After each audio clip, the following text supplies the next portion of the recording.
আমি 1 বছরের জন্য তোমাকে বিয়ে করতে চাই। এই 1 বছরে তোমার চাহিদা হবে টাকা, আর আমার চাহিদা হবে তোমার শরীর। রিশাদ স্যারের কথায় চমকে ওঠে ঋত্য। এই মুহূর্তে তার টাকার খুবই প্রয়োজন, কিন্তু তার প্রয়োজনের এমন একটা সুযোগ যে রিশাদ নিবে তা সে ভাবতেও পারেনি। রিশাদ ঋত্যের অফিসের বস। 2 মাসও হয়নি ঋত্য অফিসে জয়েন করেছে। আজ প্রথম বসের কাছে এসেছিল স্যালারি অ্যাডভান্সে নেওয়ার জন্য, কিন্তু রিশাদ এমন একটা প্রস্তাব দিয়ে বসলো। ঋত্যের বাবা হঠাৎ স্ট্রোক হয়েছে, হসপিটালে নিয়ে যাওয়া হয়েছে। অবস্থা বেশি ভালো নয়, ডাক্তাররা ট্রিটমেন্ট করেছে, কিন্তু প্রচুর টাকার দরকার। এক মুহূর্তের জন্য ঋত্যর সমস্ত শরীর জুড়ে শীতল হাওয়া বয়ে যায়। চোখের সামনে বাবার আকুতি ভরা চেহারা আর রিশাদের বাঁকা হাসি ভেসে ওঠে। 8 বছর বয়সে মাকে হারানোর পর বাবা তার একমাত্র অবলম্বন। বাবাকে হারাতে পারবে না ঋত্য। কন্ট্রাক্ট পেপার হাতে দাঁড়িয়ে আছে রিশাদ। সে ভালো করেই জানে ঋত্য এই পেপারে সাইন করবেই। বাবার জন্য মেয়েটা যে নিজেকেও বিক্রি করতে পারে তা সে ভালো করেই জানে। ঠোঁটের বাঁকা হাসিটা এখনো বিদ্যমান। পিনড্রপ সাইলেন্স রুমে হাতে থাকা দামি ঘড়িটার টিকটিক শব্দটাও কানে আসছে রিশাদের। সে অপেক্ষায় আছে ঋত্যর সম্মতির।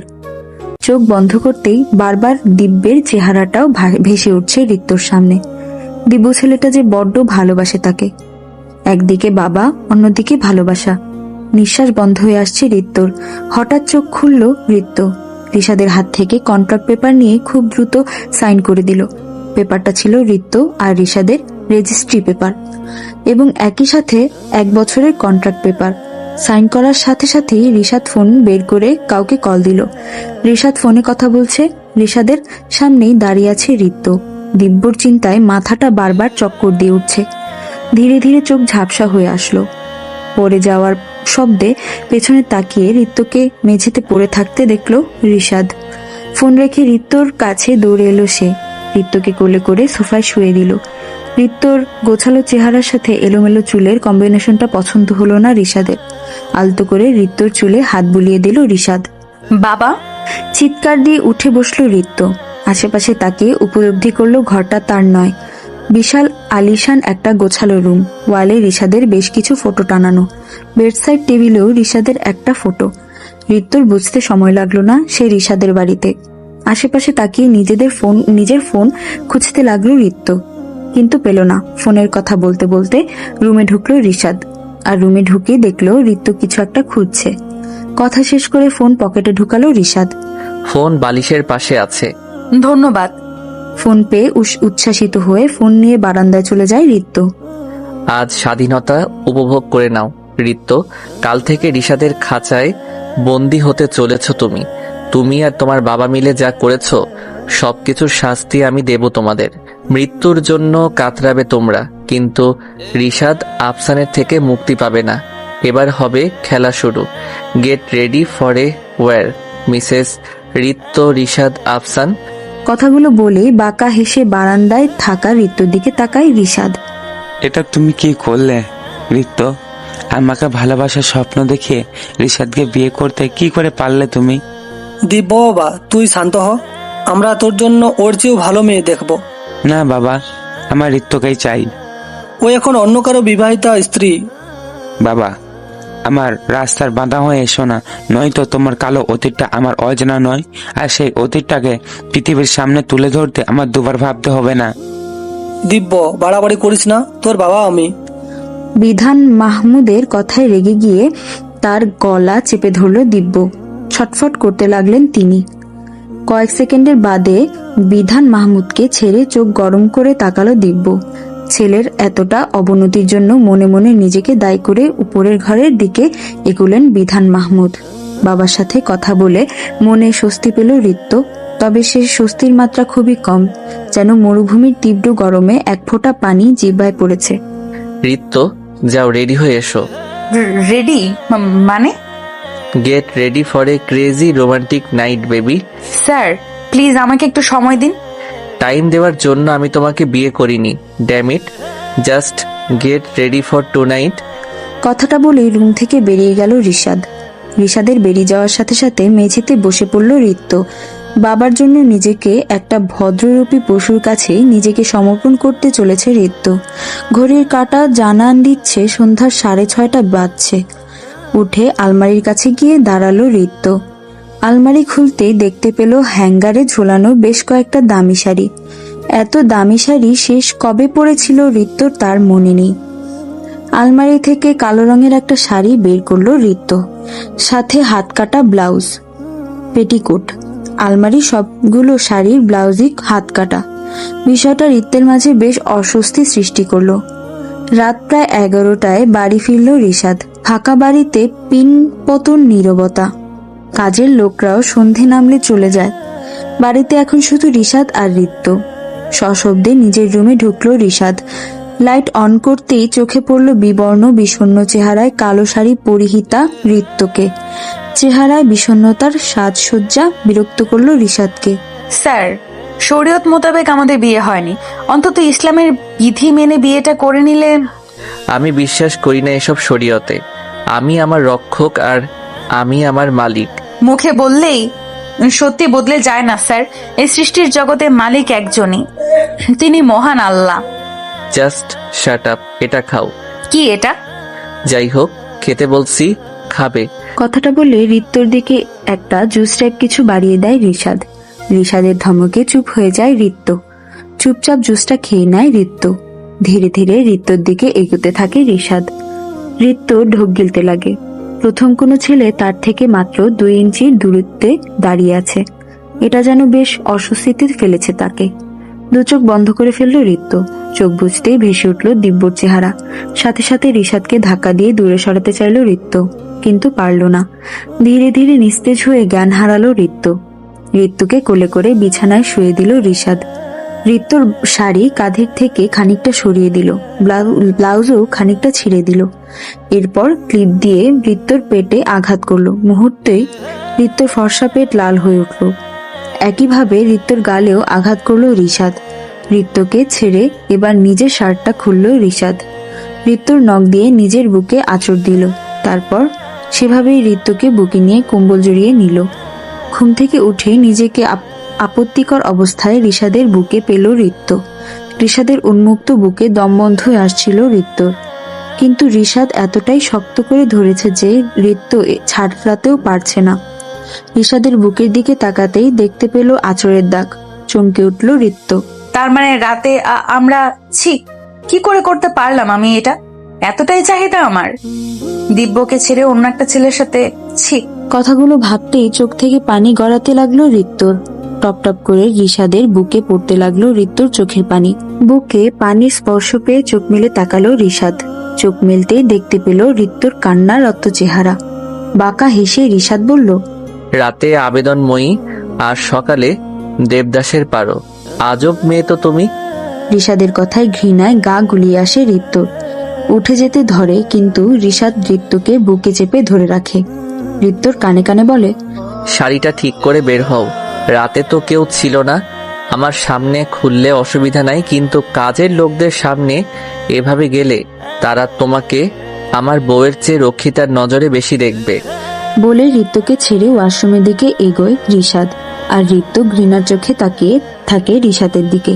কতটা খারাপ হলে একজনের দুর্বলতার সুযোগ নিয়ে এমন ভাবে খেলা যায় অনুধাবন করার চেষ্টা করছে Ritya. I don't want listen anything. ওদের ওপর নজর রাখো, আর কেউ যেন সন্দেহ না করে। ঋত্যকে রিশাদের থেকে দূরে রাখার দায়িত্ব তোমার, আর রিশাদের মনে ঋত্যর প্রতি সন্দেহ সৃষ্টি করার দায়িত্ব আমার। খেলাটা শুরু করেছে রিশাদ, কিন্তু শেষটা আমি করব। আবার পুনরাবৃত্তি হবে অতীতের সেই অধ্যায়টা। Get ready for our Rishad Afsan. বাঁকা হেসে ফোনটা পকেটে ঢুকালো দিব্য। সরি দিব্য, আমি যা করেছি তা আমার বাধ্যবাধকতা। ওর সাথে সেওয়াটা বুঝি তোমার বাধ্যকতা? ঋত্যর কথার পিঠে কথা বলল দিব্য। দিব্যের এই কথায় আশ্চর্য হয়ে গেল ঋত্য। দিব্য কি করে জানলো তার রিশাদের সম্পর্কের কথা, যেখানে সে নিজেই কিছু মনে করতে পারছে না? তুমি কি করে জানলে? ঋত্যর প্রশ্নে ভেবাচাকা খেয়ে যায় দিব্য। তবে নিজেকে সামলে নিয়ে জোর গলায় বলে ওঠে, তোমার গলার দাগগুলো নিশ্চয়ই আপনা আপনি হয়নি। দিব্যর কথায় অস্বস্তিতে পড়ে ঋত্য। স্কার্ফ দিয়ে গলা ভালোভাবে ঢেকে নিয়ে বলে, আমি কি করতাম দিব্য? বাবা অসুস্থ, তোমাকে এতবার ফোন দেওয়ার পরেও তোমার ফোন সুইচ অফ বলছিল। I was just blind that moment. কিন্তু এই বিয়েটা স্রেফ এক ঋত্য কিছু বলতে যাবে তার আগেই তার ফোন বেজে ওঠে। ফোনের স্ক্রিনে বস নামটা ভেসে উঠেছে। নিজেকে শক্ত করে ফোনটা ধরে ঋত্য। ফোন ধরতেই অপর পাশ থেকে শুনতে পায়, হাউ ডেয়ার ইউ, তোমার সাহস হলো কি করে আমাকে না বলে বাড়ি থেকে বেরোনোর? আমি 5 মিনিটের মধ্যে তোমাকে বাড়িতে দেখতে চাই। It's an order. ঋত্যকে কিছু বলতে না দিয়ে ফোন কেটে দেয় রিশাদ। রিশাদের ধমকে বেশ ভয় পেয়েছে ঋত্য। যদি তার বাবাকে কিছু করে ফেলে। দিব্যকে কোনো রকম বাই বলে এক প্রকার দৌড়ে ক্যাফে থেকে বেরিয়ে ক্যাবে উঠে বসে ঋত্য। ক্যাফের চেয়ারটাতে ভ্রু কুচকে বসে রইল দিব্য। তার কৌতূহলী মন বলছে ঋত্য এরপরে কিছু বলতে যাচ্ছিল, মূল্যবান কোনো তথ্য দিতে যাচ্ছিল। শিট বলে টেবিলে ঘুষি মারে দিব্য। কেন বেরিয়েছিলে without asking me? Sorry. To hell with your sorry. আজ থেকে তুমি জাস্ট অফিসে যাবে অ্যান্ড বাড়ি ফিরবে। প্রত্যেক শনিবার বাবার সাথে দেখা করতে পারবে। বাবাকে ভালো দেখতে চাইলে মেইনটেইন দিস রুলস। হাতে থাকা ব্লুটুথ কানে লাগিয়ে বরাবরের মতো বিছানায় বসে কথা বলতে বলতে বেরিয়ে গেল রিশাদ। রাগী মুখটা এতক্ষণ লাল হয়েছিল। নীল চোখজোড়াও যেন মায়ার পরিবর্তে বিষাক্তের প্রতীক হয়েছিল। রিশাদের চোখের দিকে আর তাকালো না ঋত্য। রুমে গিয়ে অফিসের জন্য রেডি হতে লাগলো। আজ মনটা বড্ড খারাপ রাহাত আহমেদের। মেয়ে কত তাড়াতাড়ি পর হয়ে গেল তার। মেয়ের বিয়ে যেন প্রতিটা বাবার জন্য অভিশাপ। কয়েক ঘন্টা যাবৎ মেয়ের চেহারা না দেখায় মনটা উদ্বিগ্ন হয়ে আছে তার। তিনি ঠিক করে রেখেছেন হসপিটাল থেকে রিলিজ দেওয়া মাত্র তিনি মেয়ের শ্বশুরবাড়ি গিয়ে মেয়েকে দেখে আসবেন। প্রতিটা বাবার কাছেই মেয়ের মানে ভালোবাসার সবচেয়ে বিশাল স্থান। মেয়ের চেয়ে বেশি ভালো কেউ বাসতে পারে না বাবাকে। তাই হয়তো বাবার জন্য এত বড় আত্মত্যাগ করতে বেশি ভাবতে পারেননি ঋত্য। অফিসে আমাদের বিয়ের সম্পর্কে কেউ জানে না, সো তুমি অফিসের একজন অর্ডিনারি স্টাফ ছিলে আর সেটাই থাকবে। যাও, এই ফাইলগুলো কমপ্লিট করে নিয়ে আসো আর আমার পিএ আসিফকে রুমে পাঠাও। Okay sir. ফাইলগুলো হাতে নিয়ে নিজের ডেস্কে চলে গেল ঋত্য আর আসিফকেও রিশাদের কাছে পাঠিয়ে দিল। আসিফ, আজকে সবগুলো মিটিং ক্যান্সেল করে দাও। কেন স্যার, এনিথিং রং?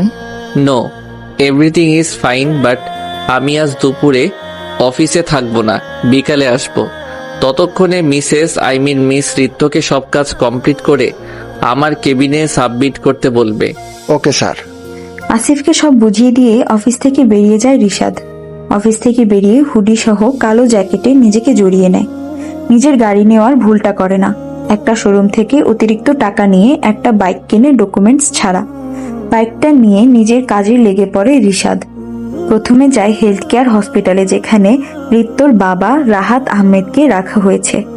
রাহাত আহমেদের ডক্টরের সাথে কথা বলে তার সম্পর্কে বেশ কিছু ইনফরমেশন কালেক্ট করে। হসপিটাল থেকে বের হওয়ার সময় রাহাত আহমেদকে চোখে পড়েছিল রিশাদের। লোকটাকে দেখেই রিশাদের কপালের রগ ফুলে ওঠে। মন চাচ্ছিল যেন এক্ষুনি লোকটাকে জ্যান্ত কবর দিয়ে দিতে, কিন্তু নিজেকে শান্ত করে। রাহাত আহমেদের চোখের অগোচরে হসপিটাল থেকে বেরিয়ে আসে রিশাদ। হসপিটাল থেকে বেরিয়ে রিশাদ নিজের বাড়িতে গেল। কাজের লোক সুধাকে বলল 1 কাপ কফি বানিয়ে দিতে। বলেই রুমে ঢুকলো রিশাদ। ক্যাফে থেকে বেরিয়ে একটা বারে এসে বসে দিব্য। ওয়েটারকে ড্রিঙ্ক সার্ভ করতে বলে একটা টেবিলে হেলান দিয়ে বসে রইল। ওয়েটার ড্রিঙ্ক রেখে যেতেই ঢকঢক করে গিলল দিব্য। হঠাৎ তার পাশে কেউ একজন এসে বসলো। চোখ তুলে তাকাতেই চমকে উঠল দিব্য। রিশাদ এসে বসেছে তার সামনে। হাতে থাকা ছুরিটা দিব্যর পকেটে ধরেছে রিশাদ। মাথা কাজ করা বন্ধ করে দিয়েছে দিব্যর। জোরে চিৎকার দিয়ে উঠে দিব্য। আশেপাশে তাকিয়ে দেখে কেউ নেই। ফোন বের করে দিব্য। হ্যালো রিশাদ, এখন কোথায়? উনি তো ওনার রুমে বস। ভালো করে চেক করো। বস, উনি রুমে বসে ল্যাপটপ দেখছেন। ওহ, ওকে। চিন্তিত কণ্ঠে কথাটা বলে ফোন রাখে দিব্য এবং পুনরায় ড্রিঙ্ক করতে শুরু করে। দিব্য, এ তো সবে শুরু, খেলার সমাপ্তি। আস্তে আস্তে খেলার মতো অবস্থাতেই থাকবে না তুমি। কত বোকা স্পাই লাগিয়েছো আমার পিছনে যে রিয়াল আর গ্রাফিক্সের পার্থক্য বোঝে না। হুডি দিয়ে মুখ ঢেকে বার থেকে বের হয় রিশাদ। বাইকটা নিজের সিক্রেট হাইড আউটে রেখে জ্যাকেট খুলে রেখে পেছনের গেট দিয়ে বাড়িতে ঢুকলো এবং ফর্মাল ড্রেসে সবার সামনে দিয়ে অফিসে গেল। অফিসে ঢুকে প্রথমে আসিফকে ডেকে বলল রিত্তকে ডাকতে। রিত্ত ফাইলগুলো নিয়ে রুমে ঢুকলো। রিশাদ ফাইল চেক করতে লাগলো। চেক বললে ভুল হবে, মূলত একটা ভুল খুঁজতে লাগলো। হঠাৎ একটা ফাইলে কিছু চেঞ্জ দেখে ভ্রু কুচকালো রিশাদ। এই প্রজেক্টের বাজেট আগেরটা কেটে এটা কেন করা হয়েছে? স্যার, এটা ছোট একটা প্রজেক্ট, এর জন্য এতটা বাজেট রাখার কোনো আবশ্যকতা আমি দেখছি না, তাই বাজেটটা কমিয়ে। Who the hell are you? কোম্পানির বাজেট ডিসাইড করার তুমি কে? আমি কারেকশন করতে দিয়েছিলাম, চেঞ্জ করতে না। স্যার, আমি তো কোম্পানির ভালোর জন্য আমি আছি, তোমাকে ভাবতে হবে না। জাস্ট গেট লস্ট অ্যান্ড এটা কারেক্ট করে নিয়ে আসো। ফাইলগুলো রিত্তর দিকে ছুঁড়ে মারল রিশাদ। ফাইলগুলো তুলে নিয়ে নিজের ডেস্কে বসলো রিত্ত। সবাই অবাক চোখে তাকিয়ে আছে রিত্তর দিকে। রিশাদ কোনোদিন কারো ওপর চিৎকার করা তো দূর, উচ্চস্বরে কথা অবধি বলেনি, সেখানে রিত্তর উপর এভাবে চিৎকার করলো। ডেস্কে বসতেই চোখ থেকে ঝরঝর করে পানি পড়তে লাগলো রিত্তর। এতটা অপমানের সম্মুখীন সে কখনো হয়নি। রিশাদ এতটা খারাপ ব্যবহার করবে সে ভাবেইনি। চোখের পানিতে ফাইল ভিজে যেতে লাগলো। তবুও কাজ করছে রিত্ত। বাজেটটা ঠিক করে রিশাদের রুমে যেতেই দেখলো রিশাদ গম্ভীর দৃষ্টিতে ল্যাপটপের দিকে তাকিয়ে আছে। বুকে ফু দিয়ে ফাইলটা নিয়ে রিশাদের রুমে ঢুকলো রিত্ত। ফাইলটা রিশাদের দিকে বাড়িয়ে দিল। রিশাদ গম্ভীরভাবে ফাইল চেক করতে লাগলো। রিত্ত ভয়ে কাঁপছে। কিছুক্ষণ পর ফাইল চেক শেষে রিশাদ গম্ভীর গলায় বলল, ডান।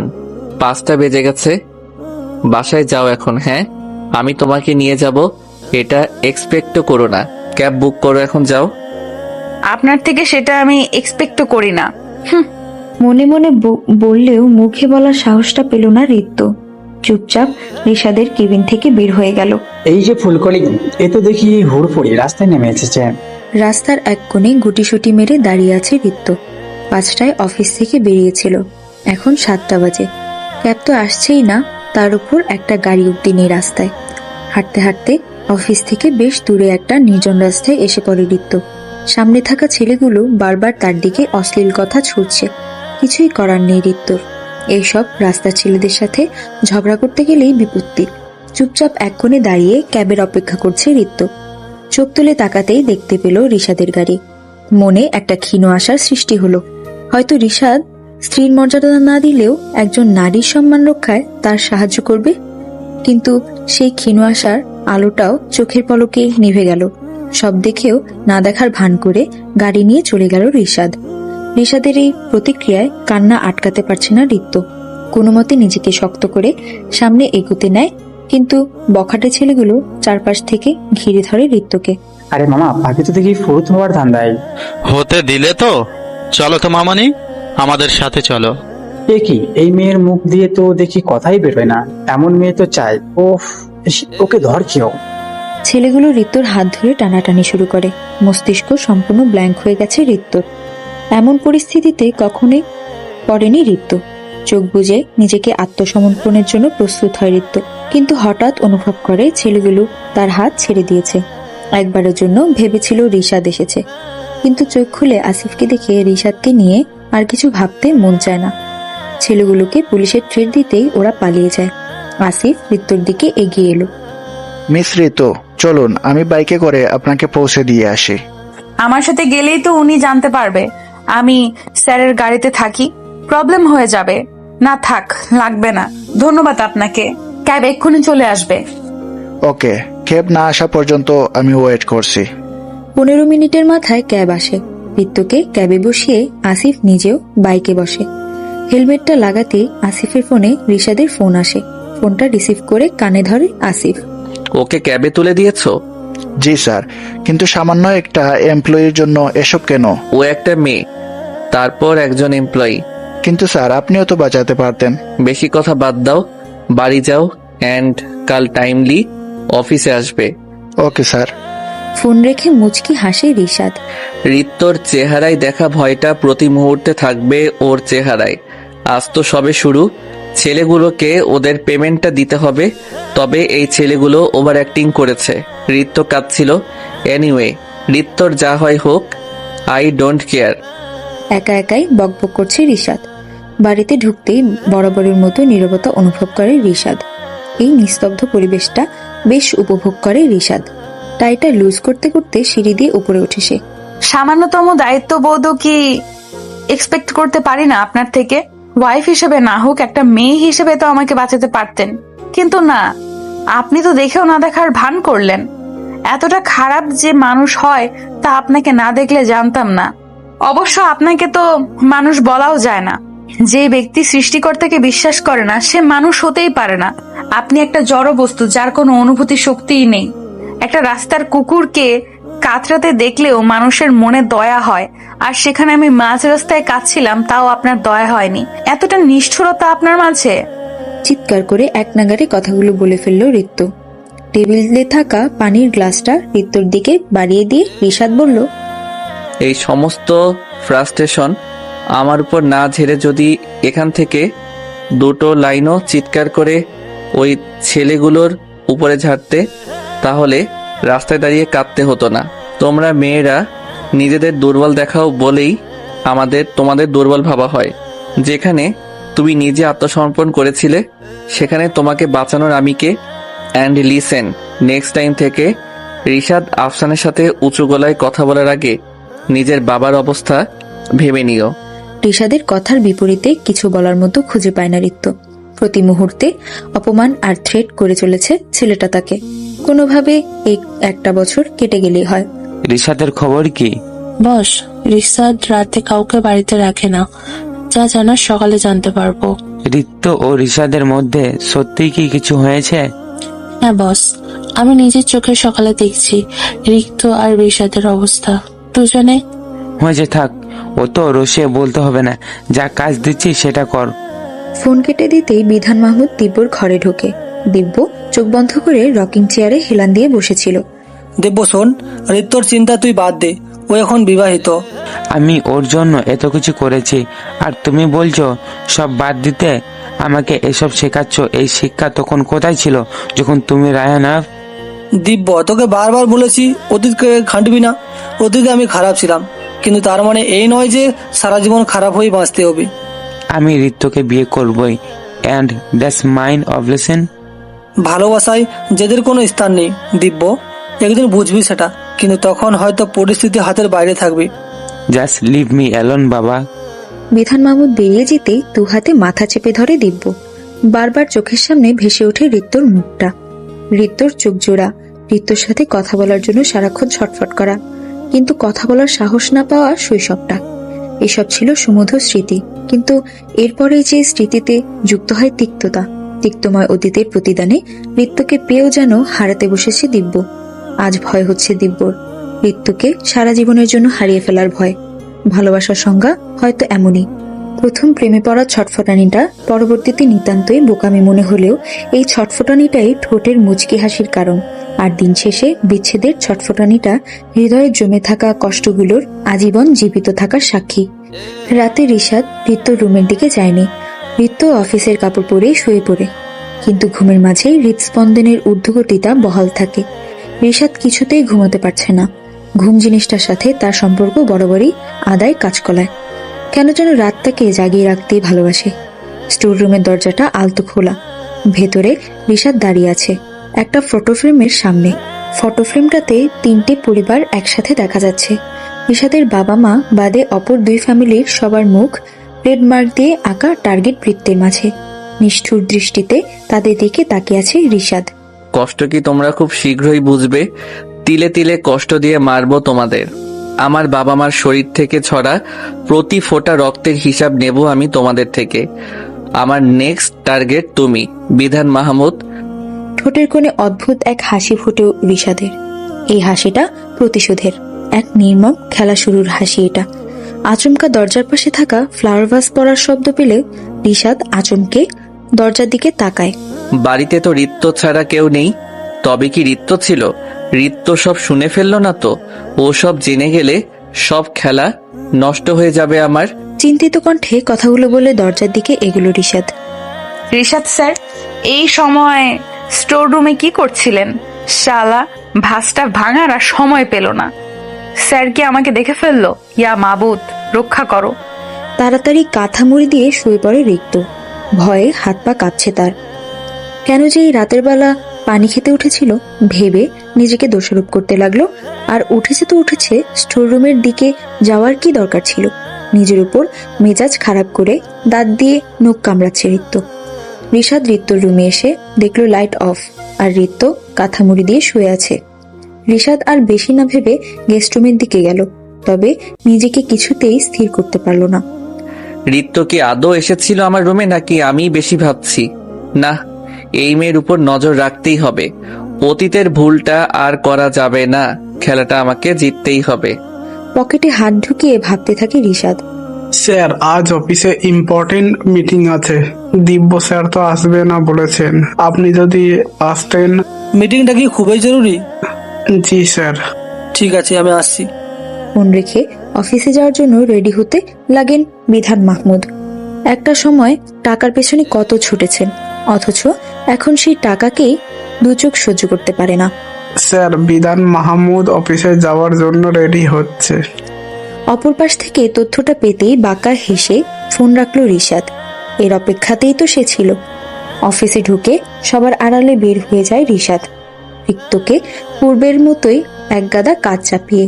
বিধান মাহমুদ আজ একাই ড্রাইভ করছেন, ড্রাইভার সাথে নেননি। অদ্ভুত একটা চিন্তা ভেতর থেকে ঘিরে ধরেছে তাকে। রিশাদ গতকালের বাইক নিয়ে বিধান মাহমুদকে ফলো করেছে। উদ্দেশ্য ভয়ানক, তবে যদি তা সফল হয় তবে। তোর মৃত্যু আজ নিশ্চিত বিধান মাহমুদ, আর সেটাও আমার হাতে। বিধান মাহমুদের গাড়ি ঠিক পিছনে রিশাদের বাইক। পকেটে থাকা পেট্রোল ভরা কাচের বোতলটা বিধান মাহমুদের গাড়ির পেছনের কাছে মারে রিশাদ। সাথে সাথে কাঁচ ভেঙে পেট্রোল পড়ে গাড়িতে। আচমকা এমন ঘটনায় বিধান মাহমুদ চমকে যান। বুকে চিনচিন ব্যথা অনুভূত হয় তার। গাড়ির সাইডের মিররে তিনি দেখতে পেলেন বাইকে করে কেউ তাকে ফলো করছে। চিন্তাটা আরো বেড়ে গেল বিধান মাহমুদের। গাড়ির স্পিড বাড়িয়ে দিলেন তিনি। বিধান মাহমুদকে গাড়ির স্পিড বাড়াতে দেখে রিশাদ বুঝতে পারল বিধান মাহমুদ বুঝতে পেরেছে কেউ তাকে ফলো করছে। এই ভয়টা তো পাওয়াতে চাচ্ছিল সে তাকে। আজ শেষ দিন বিধান মাহমুদের। বলেই এক হাত দিয়ে লাইটারটা ধরায় রিশাদ। লাইটারটা ছুটে নিয়ে বুঝতে পারে সামনে রেল ক্রসিং আসছে। বিধান মাহমুদের গাড়ি পার হতেই শাটার ডাউন করা হলো। রিশাদ আর বিধান মাহমুদকে ফলো করতে পারল না। শীঘ্রই রিশাদের চোখের অগোচরে চলে গেল বিধান মাহমুদ। শিট! বিরক্ত হয়ে কথাটা বলল রিশাদ। প্ল্যান ভেস্তে যাওয়ায় তার মেজাজ এখন তুঙ্গে। বিরক্তিকর চরম সীমা নিয়ে পূর্বের মতো সবার অগোচরে অফিসে ঢুকলো রিশাদ। কাজে কিছুতেই মন বসাতে পারছে না রিত্য। বারবার কাল রাতের কথা মনে পড়ছে। কলম ধরতে গেলেও হাত কাঁপছে। কোনো রকমে ফাইল কমপ্লিট করে রিশাদের রুমে আসে রিত্য। রিশাদকে মাথায় হাত দিয়ে বসে থাকতে দেখে ভয় বেড়ে যায় রিত্তর। ঢোক গিলে রিশাদের দিকে ফাইলগুলো বাড়িয়ে দিল রিত্য। ফাইল চেক করা শুরু করলো রিশাদ। এমনিতেই রিশাদের মেজাজ খারাপ ছিল, তার উপর প্রত্যেকটা ফাইলে 3-4টা করে ভুল। রিশাদের সমস্ত রাগ গিয়ে পড়ল রিত্তর উপর। চিৎকার করে উঠল রিশাদ। তোমাদের মতো অশিক্ষিত মেয়েকে জব দেওয়াই উচিত না। একটা ফাইলে এত ভুল! এটা কি খেলা পেয়েছো? কাজ না করতে পারলে কাজে এসেছো কেন? Get lost, stupid girl. মাথা নিচু করে চুপচাপ কথাগুলো হজম করে ফাইলগুলো নিয়ে নিজের ডেস্কে বসলো। কেন এত রাগ স্যারের আমার উপর? ভুল তো হতেই পারে, প্রতি মুহূর্তে আমার উপর চিৎকার না করে থাকতেই পারে না। ন্যূনতম রেসপেক্টও কি আমি ডিজার্ভ করি না তার কাছ থেকে? এতটাই খারাপ আমি? চোখের জল বাধা মানছে না রিত্তর। সবাই আজও বাঁকা চোখে তাকিয়ে আছে রিত্তর দিকে। আসিফের খুব খারাপ লাগছে রিত্তর জন্য। মেয়েটা এতটাও খারাপ না কাজে, তাহলে এতটা অপমান করার কারণ কি? কিন্তু রিত্তকে দেওয়ার মতো কোনো সান্ত্বনা নেই তার কাছে। চুপচাপ নিজের কাজ করতে থাকে সেও। রিশাদের মন বড্ড ছটফট করছে। কোনো কিছুই ভালো লাগছে না তার। সে বুঝতে পারছে না এই ছটফটানির কারণ কি। বিধান মাহমুদকে মারার প্ল্যানটা ভেস্তে যাওয়া, নাকি রিত্তর সাথে খারাপ ব্যবহার? রিত্তর সাথে খারাপ ব্যবহার করে যে তৃপ্তি রিশাদ পেতে চায় তা সে কখনোই পায় না, উল্টো পায় একরাশ অশান্তি আর অতৃপ্তির অনুভূতি। এমন হওয়ার কারণটাও অজানা রিশাদের। দিব্য, আমার মনে হচ্ছে কেউ আমাকে ফলো করছে। আর সে আমার গাড়িতে পেট্রোল ছুড়েছে। রেল ক্রসিং ছিল বলে বেঁচে গেছি। কি বলছো বাবা? এমনটা কে করতে পারে? রিশাদ রিশাদ করছে এসব? ফোন বের করে নিজের ইনফর্মারকে ফোন লাগায় দিব্য। রিশাদ এখন কোথায়? বাড়িতে তো আসেনি বস, অফিসেই থাকবে। আমি তোমাকে ওর বাড়িতে কাজ করার জন্য রাখিনি। ও কখন কোথাও যায় সেই খোঁজ রাখা। নেক্সট টাইম যেন বলতে না হয়। ফোন রেখে কিছু একটা চিন্তা করতে বসে দিব্য। রাতে আফসান ম্যানশনে ঋত্য অফিসের পোশাকেই বসে আছে, যা দেখে রিশাদের অসহ্য লাগছে। এই মেয়ে, কমন সেন্স নাই? অফিসের পোশাকে কতক্ষণ বসে থাকবে? যাও, ড্রেস চেঞ্জ করো। আসলে স্যার, আমার কয়েকটা ড্রেস কিনতে হবে। কেন? তোমার আলমারি ভর্তি শাড়ি আছে তো। ওসব পরতে আমার অস্বস্তি হয়। ও, হওয়ারই কথা। এত দামি শাড়ি আগে কখনো পরনি তো। নামের চেয়ে বেশি স্বস্তি। আপনার কেনা শাড়িগুলো একটাতেও আমি স্বস্তি খুঁজে পাই না, বুঝেছেন? যেসব ওখানে আছে তুমি সেগুলোই পরবে। That's final. আমি অফিসের ড্রেস পরেই ঘুমাবো, তাও ওগুলো পরবো না। সাহস খুব বেড়েছে না? ঋত্যর দিকে এগোতে থাকে রিশাদ। ঋত্য ভয়ে পেছাতে থাকে। উল্টো দিকে হাঁটতে হাঁটতে হঠাৎ সিঁড়ির সাথে ধাক্কা খেয়ে নিচে বসে পড়ে। বাঁকা হেসে ঋত্যর মুখের কাছে মুখ নিয়ে আসে রিশাদ। ঋত্য হা হয়ে তাকিয়ে আছে। আচমকা ঋত্যর জামার চেইন খুলে দেয় রিশাদ। চমকে রিশাদকে ধাক্কা দিয়ে দূরে সরিয়ে দেয় ঋত্য। রিশাদ আগের মতোই বাঁকা হেসে বলে, এখন কি একা চেঞ্জ করবে নাকি আরো হেল্প করব? পিঠে হাত দিয়ে চেইনটা লাগিয়ে মনে মনে রিশাদকে গালাগাল দিতে দিতে রুমের দিকে যায় ঋত্য। আজ আমার আদরের মেয়েটা আমার থেকে দূরে। এসব আমার পাপের ফল। কারো ক্ষতি করে কেউ কখনোই মাপ পাওয়া যায় না, তা আমি বেশ ভালোভাবেই বুঝতে পেরেছি। জানি না কবে রিলিজ হব এখান থেকে। অনুতপ্ত কণ্ঠে কথাগুলো বলে জানালার দিকে তাকালেন রাহাত আহমেদ। চোখ বন্ধ করতে বারবার তার চোখের সামনে ভেসে উঠছে মেঝেতে পড়ে থাকা রক্তাক্ত দুটো লাশ। পাশে দাঁড়িয়ে অট্টহাসি হাসছেন তিনি। ছটফট করতে করতে চোখ খুললেন রাহাত আহমেদ। স্বপ্নটা আজকাল তাকে পাগল করে রেখেছে। ডক্টর এসে রাহাত আহমেদের চেক আপ শেষ করলেন। ডক্টর সাহেব, আমাকে কবে রিলিজ দেওয়া হবে? আপনি এখনো পুরোপুরি সুস্থ নন। আর কয়েকদিন বাদে আপনাকে রিলিজ করে দেওয়া হবে। ধন্যবাদ ডক্টর। উদাসীন দৃষ্টিতে দরজার দিকে তাকিয়ে মেয়েকে না দেখতে পারার অতৃপ্ত ইচ্ছের বশে একটা দীর্ঘশ্বাস ফেললেন রাহাত আহমেদ। রিশাদ অফিসে বেরিয়ে গেছে, কিন্তু ঋত্য ইচ্ছে করে দেরি করছে। রিশাদ বেরোতেই ঋত্য অফিসে ফোন দিয়ে সিক লিভ নেয়, যদিও সে অসুস্থ নয়। কিন্তু রিশাদের সত্যি জানতে এই মিথ্যাটা তার বলার দরকার ছিল। স্টোররুমের সেই ফ্রেমটার সামনে দাঁড়িয়ে আছে ঋত্য।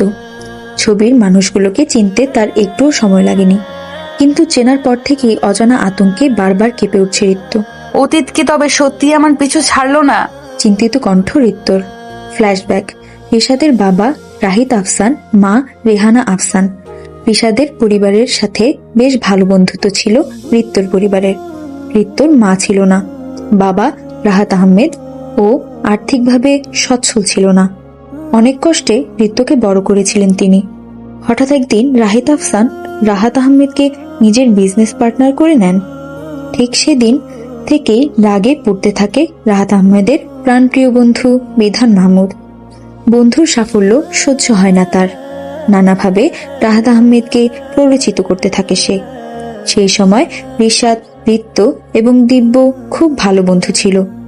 ঋত্য বরাবরই রিশাদকে পছন্দ করত, তবে তখন তারা খুবই ছোট, সবে ওয়ানে পড়ত। রিশাদ ঋত্যকে পাত্তা দিত না। দিব্য আবার ঋত্যর জন্য পাগল ছিল। একটা সময় রিশাদের থেকে পাত্তা না পেয়ে সবসময় দিব্যর সাথে থাকতে শুরু করে ঋত্য। বিধান মাহমুদ রাহাত আহমেদকে রাহিত আফসানকে মারার জন্য তৈরি করে। সম্পত্তির লোভে একটা ভয়ঙ্কর খেলার সূচনা হয়। রিশাদের চোখের সামনে তার বাবা মাকে ছুরির আঘাতে রক্তাক্ত করা হয়। বাবা মাকে বাঁচাতে চিৎকার করে ছুটতে থাকে রিশাদ। দিব্য ঋত্যকে বোঝায়, এই সুযোগ রিশাদের প্রতিশোধ নেওয়ার।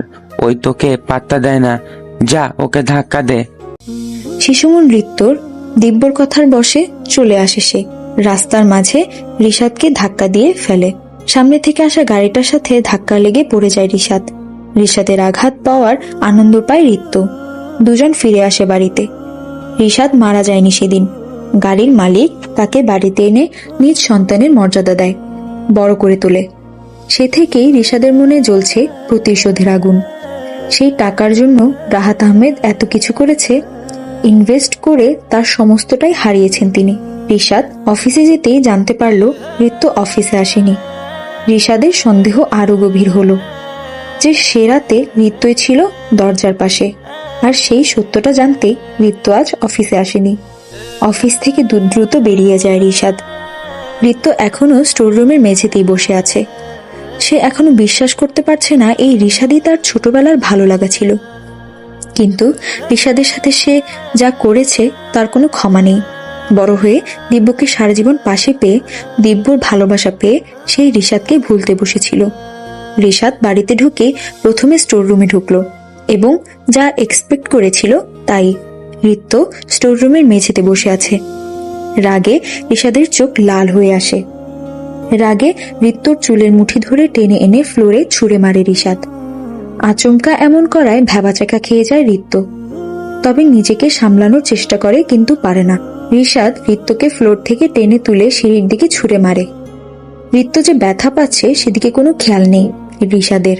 সিঁড়ির সাথে ধাক্কা খেয়ে পড়ে যায় ঋত্য, কিন্তু রিশাদ এগিয়ে এসে দেখেও না। ঋত্যকে সম্পূর্ণ উপেক্ষা করে সিঁড়ি দিয়ে উপরে উঠে যায় রিশাদ। রিশাদের এতটা অবহেলা আর নিষ্ঠুরতা দেখে চোখে পানি আসে ঋত্যর, কিন্তু এটাকে নিজের নিয়তি ভেবে চুপচাপ উঠে রুমের দিকে চলে যায়। রুমে ঢুকতেই দেখতে পায় ঋত্য বিছানায় বসে পা নাড়াচ্ছে। ছোটবেলা থেকে এই কাজটা রিশাদ তখনই করে যখন সে মাত্রা অতিরিক্ত রেগে যায়। এটা তার কাছে রাগ নিয়ন্ত্রণ করার একটা পদ্ধতি। ঋত্যর চোখ ভিজে উঠেছে।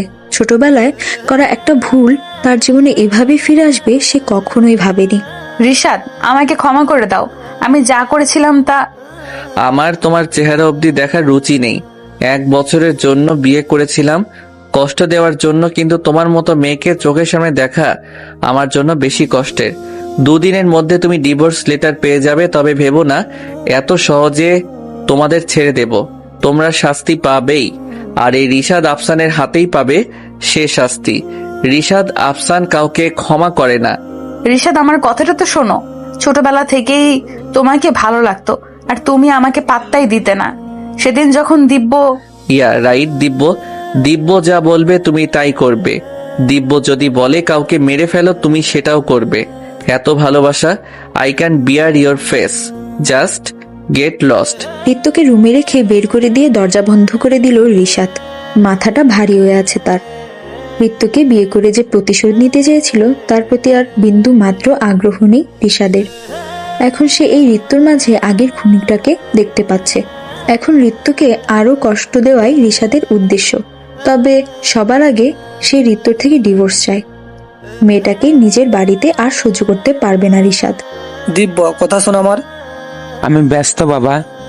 এই ব্যস্ততার জন্যই ঋত্যকে হারিয়েছিস, এখন কি আমাকেও হারাতে চাস? বাবা প্লিজ, ঋত্যর কথা বাদ দাও না। সিগারেট ফেলে আমার রুমে আসিস। কথাটা বলেই বেরিয়ে গেলেন বিধান মাহমুদ, কিন্তু কথাটা শুনল না দিব্য। সে আপন মনে সিগারেটের ধোঁয়ায় নিজেকে খুঁজতে ব্যস্ত। দূরে কোথাও থেকে একটা গানের সুর ভেসে আসছে। দিব্যর গিটারে সুর উঠত শুধু ঋত্যর নামে। আজ ঋত্য নেই, তাই গিটারটাও অযত্নে পড়ে আছে। সিগারেটে আরেক টান দিয়ে ফেলে দিল দিব্য। গিটারটা হাতে নিল। চোখ বুঝতেই ঋত্যর চেহারাটা ভেসে উঠল। গিটারের তালে গানের সুরে ঋত্যকে খুঁজতে ব্যস্ত হয়ে পড়ল দিব্য। सुन मेरे हम सफर, क्या तुझे इतनी सी बेखबर, क्यों तेरी सांसें चलती जिधर, रहूंगा बस वही उम्र भर, रहूंगा बस वही उम्र भर, जितनी हंसियत लगाती है उनसे भी तेरी बातें हैं, बातों में तेरी जो जाते हैं होश में कभी न में तेरी जिंदगी है। सुन मेरी हम सफर रात तुझे इतने से बेखबर। আর গান গাইতে পারল না দিব্য। গলা কেঁপে কেঁপে উঠছে, চোখ বন্ধ করলে চোখ দিয়ে পানি গড়াবে। এতটা অসহায় আজ দিব্য শুধু ভালোবাসার জন্য। ভালোবাসা মানুষকে অসহায় করে, ততটা অসহায় করে যতটা মানুষের বেঁচে থেকেও মরে যাওয়ার জন্য যথেষ্ট। রাহাত আহমেদ আজকাল প্রায়ই মেয়েকে নিয়ে দুঃস্বপ্ন দেখেন। চিন্তার শেষ নেই তার, কিন্তু হসপিটাল কর্তৃপক্ষ তাকে রিলিজও করছে না। অতৃপ্তির দীর্ঘশ্বাস বারে বারে তাকে ঘিরে রয়েছে। হ্যালো উকিল সাহেব, ডিভোর্স পেপার রেডি করুন। তুমি আবার ভুল করেছো রিশাদ। রিক্তকে বিয়ে করার আগেও আমি তোমাকে ভাবতে বলেছিলাম, কিন্তু তুমি হুট করে কাজটা করে বসলে। এভাবে ডিভোর্স দিয়ে আরেকটা ভুল করেছো তুমি। আমি তোমার বাবার বন্ধু, আমাকে ভালো মন্দ বোঝানোর অধিকার আমার আছে। আঙ্কেল প্লিজ, ওই মেয়েটার দিকে তাকালেই আমার নিজের বাবা মার রক্তাক্ত চেহারা মনে পড়ে। Control your self Rishad. 1 বছরের কন্ট্রাক্ট তুমি করেছো, এত সহজে নিজেকে দুর্বল করে দিও না। তুমি তোমার বাবা মায়ের খুনের প্রতিশোধ নিবেই, আমি জানি। থ্যাঙ্কস আঙ্কেল, আপনি সবসময় আমাকে ঠিক রাস্তা দেখিয়ে এসেছেন। আমি আপনার কথা মতোই কাজ করব। রাখছি। ফোন কেটে দিয়ে চিন্তিতভাবে রকিং চেয়ারে হেলান দিয়ে বসে রিশাদ। রিশাদ কিছুতেই নিজেকে স্থির করতে পারছে না। চঞ্চল মস্তিষ্ক বারবার ঋত্যর প্রতি ঘৃণা দৃষ্টিতে তাকাচ্ছে। বাধ্য হয়ে আজ প্রথম রেড ওয়াইনের কয়েক ঢোক গলা অবধি নামালো রিশাদ। ড্রিঙ্ক করার পর থেকে মাথাটা যেন আরো ভারী হয়ে গেল। রিশাদ টলমলো করতে লাগলো, ঠিকমতো দাঁড়াতেও পারছে না। রিশাদের রুমের পাশ দিয়ে যাওয়ার সময় ঋত্য খেয়াল করলো রিশাদ ড্রিঙ্ক করে টলমল করছে, যে কোনো সময় পড়ে যেতে পারে। ঋত্য এসে রিশাদকে ধরে বিছানায় বসালো। ঋত্যকে দেখে নিঃস্বার্থ অবস্থায় হাসতে লাগলো রিশাদ। তুই আমাকে মারার আগে একটাবারও ভাবলি না? রিশাদ, আমিও তোকেই ভালোবাসতাম, কিন্তু দেখতে চেয়েছিলাম তুই আদৌ আমাকে ভালোবাসিস নাকি সেটা তোর আবেগ ছিল। আবেগই ছিল সেটা, তাই তো আমাকে মারতে হাত কাঁপলো না তোর?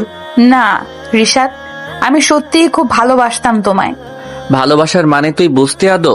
তোর ভালো লাগা ছিলাম শুধু, পাত্তা দেইনি বলে মেরে ফেললি। তুমি বেশি ড্রিঙ্কস করে ফেলেছো রিশাদ, শুয়ে পড়ো। রিশাদকে বিছানায় শুয়ে দেয় ঋত্য, তারপর সরে আসতে নেয়।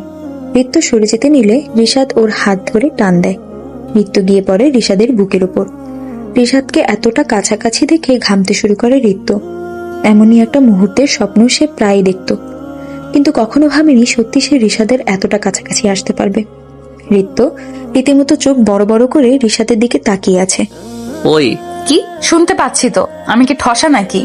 আচ্ছা শোনো, বলো। আমি হট না, তাই না? এটা কেমন প্রশ্ন? Is not Rishad Afsan hot? বাদ দাও তো। আমি যা বলেছি তার উত্তর দাও। কি প্রশ্ন? আমি হট না? ঋত্যর কাছে এগোতে এগোতে। হ্যাঁ খুব হট, দেখো আমি ঘামছি। রিশাদকে ধাক্কা দিয়ে বিছানায় ফেলে উঠে দাঁড়ানোর চেষ্টা করে ঋত্য, কিন্তু পারে না। রিশাদ আবার তাকে চেপে ধরে নিজের বুকের মাঝে এনে রাখে। ঋত্যর ঠোঁটের দিকে ক্রমশ আগাতে থাকে রিশাদের ঠোঁটটা। সকালে উঠে ঋত্যকে নিজের বুকে আবিষ্কার করে রিশাদ। রাগে ঋত্যকে ধাক্কা দিয়ে বিছানা থেকে ফেলে দিল। ঋত্য ব্যথা পেয়ে কোনো রকমে উঠে দাঁড়ালো। এটা কি ধরনের ব্যবহার? তুমি আমার বুকে কি করছিলে? কাল রাতে আপনিই তো এনেছিলেন। আমি কেন আনতে যাব? সেটা আমি কি করে জানবো? You just get out of my room. চুপচাপ মুচকি হেসে রিশাদের রুম থেকে বেরিয়ে গেল ঋত্য। ঋত্যর এই মুচকি হাসির মানে বুঝলো না রিশাদ। তবে কি রাতে কিছু হয়েছে তাদের মাঝে? চিন্তায় ঘামতে লাগলো রিশাদ। আজকাল দিব্য ভালো থাকতে শিখে গেছে। ঋত্যর স্মৃতিগুলো আর আগের মতো বিরক্ত করতে পারে না তাকে। সারাক্ষণ আপন পৃথিবীতে এমনিতে থাকে দিব্য। তবে চাইলে কি ভালোবাসা ভুলে থাকা যায়? যায় না। দিব্য শুধুমাত্র নিজেকে ব্যস্ত রাখার চেষ্টা করছে, যাতে ঋত্যর স্মৃতিগুলো তার মনে আর প্রবেশ করতে না পারে। কিন্তু যে মেয়েটাই তার মনের মাঝে থাকে তাকে কি করে ভুলবে দিব্য? 2 মাস পার হয়ে গেল। রিশাদ ঋত্যর সাথে কথা বলা একেবারেই বন্ধ করে দিয়েছে। ঋত্য কিছু বলে না। বিষয়টা এমন যেন এক ছাদের নিচে থেকেও এক আকাশ দূরত্ব। কয়দিন ধরে ঠিক মতো কিছু খাচ্ছে না ঋত্য, যাই খাচ্ছে বমি করছে। ঋত্য সূত্রে দিন দিন এই অবনতি রিশাদেরও নজরে কেড়েছে। আজ সকাল থেকেই ঋত্যকে দেখেনি রিশাদ, অফিসেও আসেনি মেয়েটা। বাসায় ফিরতে দেখলো ঋত্য চিন্তিত মুখে বিছানায় বসে আছে, পাশে একটা ফাইল। রিশাদকে দেখেই এক প্রকার ছুটে এলো ঋত্য। রিশাদ, একটা কথা ছিল। ম্যামে না করে বলে ফেলো। আম প্রেগনেন্ট। হোয়াট? এটা কিভাবে সম্ভব? সেই রাতে তো তুমি। মজা করছো? আমি এতটাই ড্রাঙ্ক ছিলাম না যে তোমার সাথে এত কিছু করে ফেলবো আর জানতেও পারবো না। রিশাদ, আমি সত্যি বলছি। বি রেডি, কাল তোমাকে ক্লিনিকে নিয়ে যাব। বিশ্বাস করো না তাই না? ওকে, নিয়ে যেও, আমি ঘুমাতে যাচ্ছি। খেয়েছো কিছু? না, ভালো লাগছে না। ফ্রেশ হয়ে আসছি, যাও ডাইনিং টেবিলে বসো। খাবো না আমি। সারাদিন ল্যাপটপে কাজ করে হাত ব্যথা করছে, এরপরও যদি তুমি চাও আমি তোমাকে কোলে করে টেবিল অবধি নিয়ে যাই, আই ডোন্ট মাইন্ড। না, তুমি ফ্রেশ হও, আমি বসছি। Good girl. ঋষাদ ফ্রেশ হতে গেল আর ঋত্য টেবিলে বসলো। ঋষাদের এই ছোটখাটো কেয়ারগুলোই তো পেতে চেয়েছিল ঋত্য, কিন্তু এভাবে পাবে সে কখনোই ভাবেনি। ঋষাদ যা করেছে তা শুধুই ওর অনাগত সন্তানের কথা ভেবেই। অথচ একটা মেয়ে যে তাকে পাগলের মতো ভালোবাসে সেটা সে একবারও বুঝলো না। সকালে ঋত্য চলো। ঋষাদ ড্রাইভ করছে, ঋত্য পাশে বসে আছে। এই প্রথম ঋষাদের পাশে বসার সুযোগ পেল ঋত্য। আনন্দে চোখ ঝাপসা হয়ে আসছে ঋত্যর। ঋত্য, সরি, আমি যদি সত্যি সে রাতে কিছু করে থাকি, ছোটবেলার ঘটনাটার প্রতিশোধ নিতে আমি মোটেও এমন করিনি। এটা শুধুমাত্র একটা অজানা ভুল। তোমার কাছে হতে পারে অজানা ভুল, কিন্তু তোমার সেই ভুলটা আমার সন্তান, আর সে কখনোই আমার কাছে ভুল নয়। তুমি ডিভোর্স দিতে পারো, চিন্তা করো না। আমার জীবনে আর কোনো পুরুষ আসবে না, আর নাই তোমার সন্তানের জীবনে নতুন কোনো বাবা। ঋত্য, প্লিজ স্টপ। না ঋষাদ, আমি সত্যিই বলছি, আমি কখনো কোনো অধিকার নিয়ে তোমার সামনে দাঁড়াবো না। কখনো বলবো না মিস্টার ঋষাদ আফসান ও তোমার সন্তান। ঋষাদ আর কিছু বলে না। প্রতিশোধের নেশায় সে একটা মেয়ের জীবন এভাবে নষ্ট করতে পারে তার নিজেই জানা ছিল না। চোখ মুখ শক্ত হয়ে আসছে ঋষাদের। বস, রিক্ত ম্যাডাম প্রেগনেন্ট। তোকে আমি নিষেধ করেছি ওদের খবর আমাকে আর না দিতে। বস, কিন্তু। কেন কিন্তু না সুধা? আমি ওদের জীবনে নতুন করে ঢুকতে চাই না। হয়তো একসময় ঋত্যর আর্ট ছিল, কিন্তু সেটা আমার জেদ হিসাবে আমি ওকে ভুলতে চাই। কিন্তু বস, ঋষাদ তো রিক্তকে ডিভোর্স দিবে। হোয়াট? কেন? বস, আমি শুনেছি ওদের মধ্যে 1 বছরের বিয়ের কন্ট্রাক্ট হয়েছিল। শিট, ঋত্য কোথায়? ঋষাদ ওকে নিয়ে অফিসের কাছে ক্লিনিকে গেছে। ওকে রাখো। ফোন রেখে চিন্তিত হয়ে পড়ে দিব্য। ঋত্যর জন্য ছটফট করে ওঠে দিব্য। ঋত্যকে আবার ফিরে পাবে ভাবতেই চোখ জোড়া ভিজে ওঠে। ঠোঁট থেকে হারিয়ে যাওয়া হাসিটা পুনরায় ঠোঁটে ফিরে আসে। দিব্য দ্রুত রেডি হয়ে ক্লিনিকে যাওয়ার জন্য। একটাবারের জন্য হলেও সে ঋত্যকে দেখতে চায়, ঋত্যর মুখোমুখি হতে চায়। মিস্টার ঋষাদ, আপনি বাইরে যান, আমি আপনার ওয়াইফের চেক আপ করবো। ওকে ডক্টর নিহা। ঋষাদ বাইরে চলে আসে। ভেতরে ডক্টর নিহা আর Ritya. Doctor please listen to me, আমি প্রেগন্যান্ট না।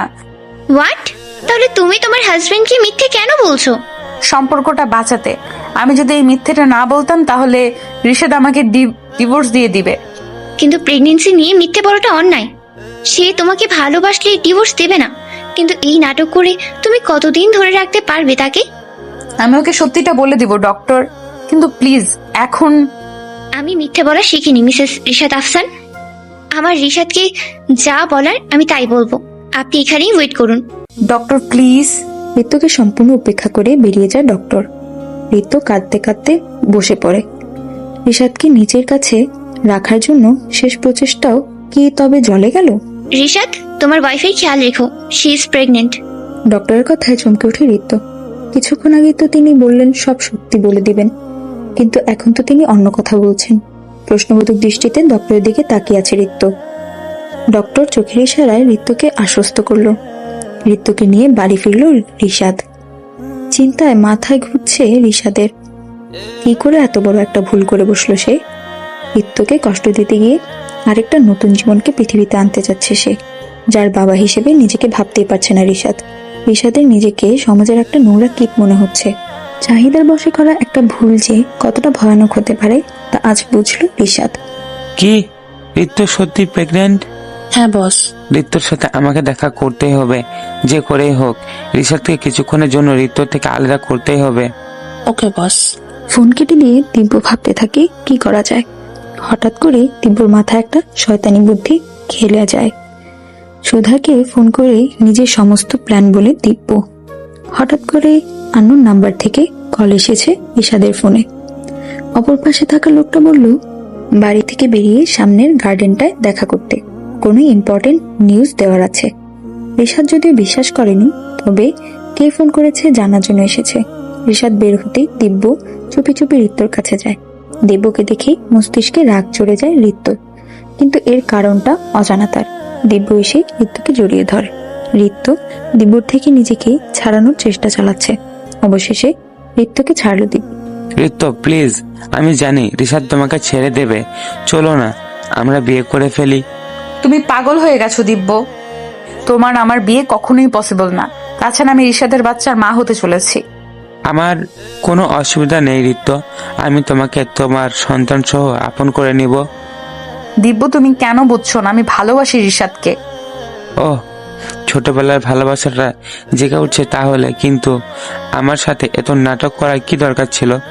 ভালোবাসা নামে প্রতি মুহূর্তে কেন কষ্ট দিলে আমায়? চোখ দিয়ে পানি গড়াতে লাগলো ঋত্যর। দিব্য আবার ঋত্যকে জড়িয়ে ধরলো। ঋত্য কি করবে বুঝে উঠতে পারছে না। দিব্যর কথা ভেবে তার নিজেরই কষ্ট হচ্ছে। কি যা তা বলছো সুধা? আমি ঠিকই বলছি সাহেব, রিক্ত মেম সাহেবের ঘরে কোনো একটা ছেলে ঢুকছে। সুধা? আপনি সিসি ক্যামেরায় দেখুন স্যার। সুধার দিকে বিরক্তিকর দৃষ্টিতে তাকিয়ে ফোনের স্ক্রিনে চোখ সরালো রিশাদ। আর যা দেখে তাতে সে সত্যি কেঁপে উঠল। ঋত্য দিব্যকে জড়িয়ে ধরে আছে। বেশ কিছুক্ষণ পর ঋত্যকে ছেড়ে লুকিয়ে বেরিয়ে গেল দিব্য। রাগে শরীর রক্ত টকবক করে ফুটছে রিশাদের। ঋত্যকে খুন করতে ইচ্ছা করছে তার, কিন্তু কেন হচ্ছে এমন? তবে কি রিশাদও ভালোবেসে ফেলল ঋত্যকে, নাকি শুধু নিজের সন্তানের খাতিরে? স্যার একটা কথা কই। বলো। না মানে স্যার, ছোট মুখে বড় কথা কইতাছি কিন্তু। যেটা কথা সেটা বলো, এত অপ্রাসঙ্গিকতা ভালো লাগে না আমার। আমার মন বলতেছে রিক্ত মিম সাহেবের গর্ভে সন্তানটা আপনারে না, ওই লোকটার। এর আগেও আমি ওরে দেখছি লুকায়ে বাড়িতে ঢুকতে, কিন্তু রিক্ত মিম নিষেধ করছিল, তাই আপনারে বলবার পারি নাই। কি? ঋত্য তোকে টাকা দেয় নাকি আমি দেই? এত বড় একটা কথা আর তুই আমাকে আজ বলছিস? সর সামনে থেকে। কিন্তু স্যার। সর বলছি। রিশাদ সোজা এসে ঋত্যর মুখোমুখি দাঁড়ায়। ভয়ে কাঁপতে থাকে ঋত্য। কোনোভাবে দিব্যকে দেখে ফেলেনি তো রিশাদ। কাঁপছো কেন? কিছু না, এমনিতে একটু অস্বস্তি হচ্ছে। কেউ এসেছিল? না তো। তোতলাচ্ছ কেন? আচ্ছা শোনো, নিজের খেয়াল রাখো, যাও রেস্ট নাও। রিশাদের কথায় আশ্বস্ত হয়ে ঋত্য শুয়ে পড়ল, কিন্তু ভয়ে প্রতি মুহূর্তে কুকড়ে খাচ্ছে তাকে। ভয়ে হাত পা ঘেমে যাচ্ছে বারবার। রিশাদ চুপচাপ লক্ষ্য করছে ঋত্যর গতিবিধি। সন্দেহটা ধীরে ধীরে গাঢ় হচ্ছে রিশাদের। ক্রমশ রাগে লাল হয়ে আসছে রিশাদের চোখ জোড়া। ঋত্য কাঁপতে কাঁপতে ঘুমিয়ে যায়। প্ল্যান মতো সব হচ্ছে? জি বস। রিশাদ সন্দেহ করেছে তো যে ঋত্যর গর্ভের সন্তান আমার? হ্যাঁ বস, এমন ভাবে কানে বিষ ঢেলেছি যে কি বলবো। দেখবেন কালকেই রিক্ত মেম সাহেবকে বাড়ি থেকে বের করে দিবে। তুমি তোমার কাজের টাকা পেয়ে যাবে। আর হ্যাঁ, রিশাদের ওপর ভালো মতো নজর রাখো। ওকে বস। ফোন কেটে দিয়ে বিছানায় বসে পড়ল দিব্য। ঋত্যকে পাওয়ার জন্য কতটা নিচে নেমে গেছে সে ভাবতেই চোখ জোড়া অশ্রুসিক্ত হয়ে আসে দিব্যর। কিন্তু কিছুই করার নেই। ঋত্য তার অ্যাডিকশন। ঋত্যকে ছেড়ে বেঁচে থাকাটা তার পক্ষে কোনোভাবেই সম্ভব না। চোখ বন্ধ করতেই নিজেকে অন্ধকারে মিলিয়ে যেতে দেখল। গভীর একটা অন্ধকার জগতে নিমিষেই বিলীন হতে চলেছে সে। রিশাদ। দুঃস্বপ্নে ঘুম ভেঙে যায় ঋত্যর। রিশাদ পাশেই ঘুমিয়েছিল। ঋত্যকে ভয় পেয়ে উঠতে দেখে পাশে থাকা গ্লাস থেকে পানি খাওয়ায় ঋত্য। ঋত্য ঢকঢক করে সম্পূর্ণ গ্লাসের পানিটুকু খেয়ে নিল। ঋত্যর এভাবে ভয় পাওয়া দেখে চিন্তা বাসা বাঁধল রিশাদের মনে, কিন্তু ঋত্যর প্রতি কোনো অনুভূতিকে মনে পাত্তা দেয় না রিশাদ। একইভাবে এই অনুভূতিকেও পাত্তা দিল না, কিন্তু মনে তো কথা শুনে না। বেহায়া মনটা বারবার ঋত্যর চিন্তাতেই ব্যাকুল হয়ে আছে। মিস্টার বিধান মাহমুদ, এই ডিলটা আপনার কোম্পানির জন্য অনেক লাভজনক। আপনি কেন ডিলটা করতে রাজি না? আমার হয়তো লাভ হবে, কিন্তু ওই কোম্পানিটা বিপদে পড়ে লসের ডিলটা করতে রাজি হয়েছে। আমাদের একটা ভুল ওই কোম্পানির জন্য সর্বনাশ বয়ে আনতে পারে। বিজনেসে এসব দেখা হয় না স্যার। বিজনেস মানে শুধু টাকা। পিএ সাহেব, টাকার লোভ অনেক আগেই মরে গেছে। লাখ লাখ টাকা দিয়ে ভালোবাসার স্ত্রীকে বাঁচাতে পারিনি। কি করব আমি এই টাকা দিয়ে? সরি স্যার, আমি বুঝতে পারিনি, আপনার খারাপ লাগবে। আরে না, ঠিক আছে, আপনি এখন আসতে পারেন।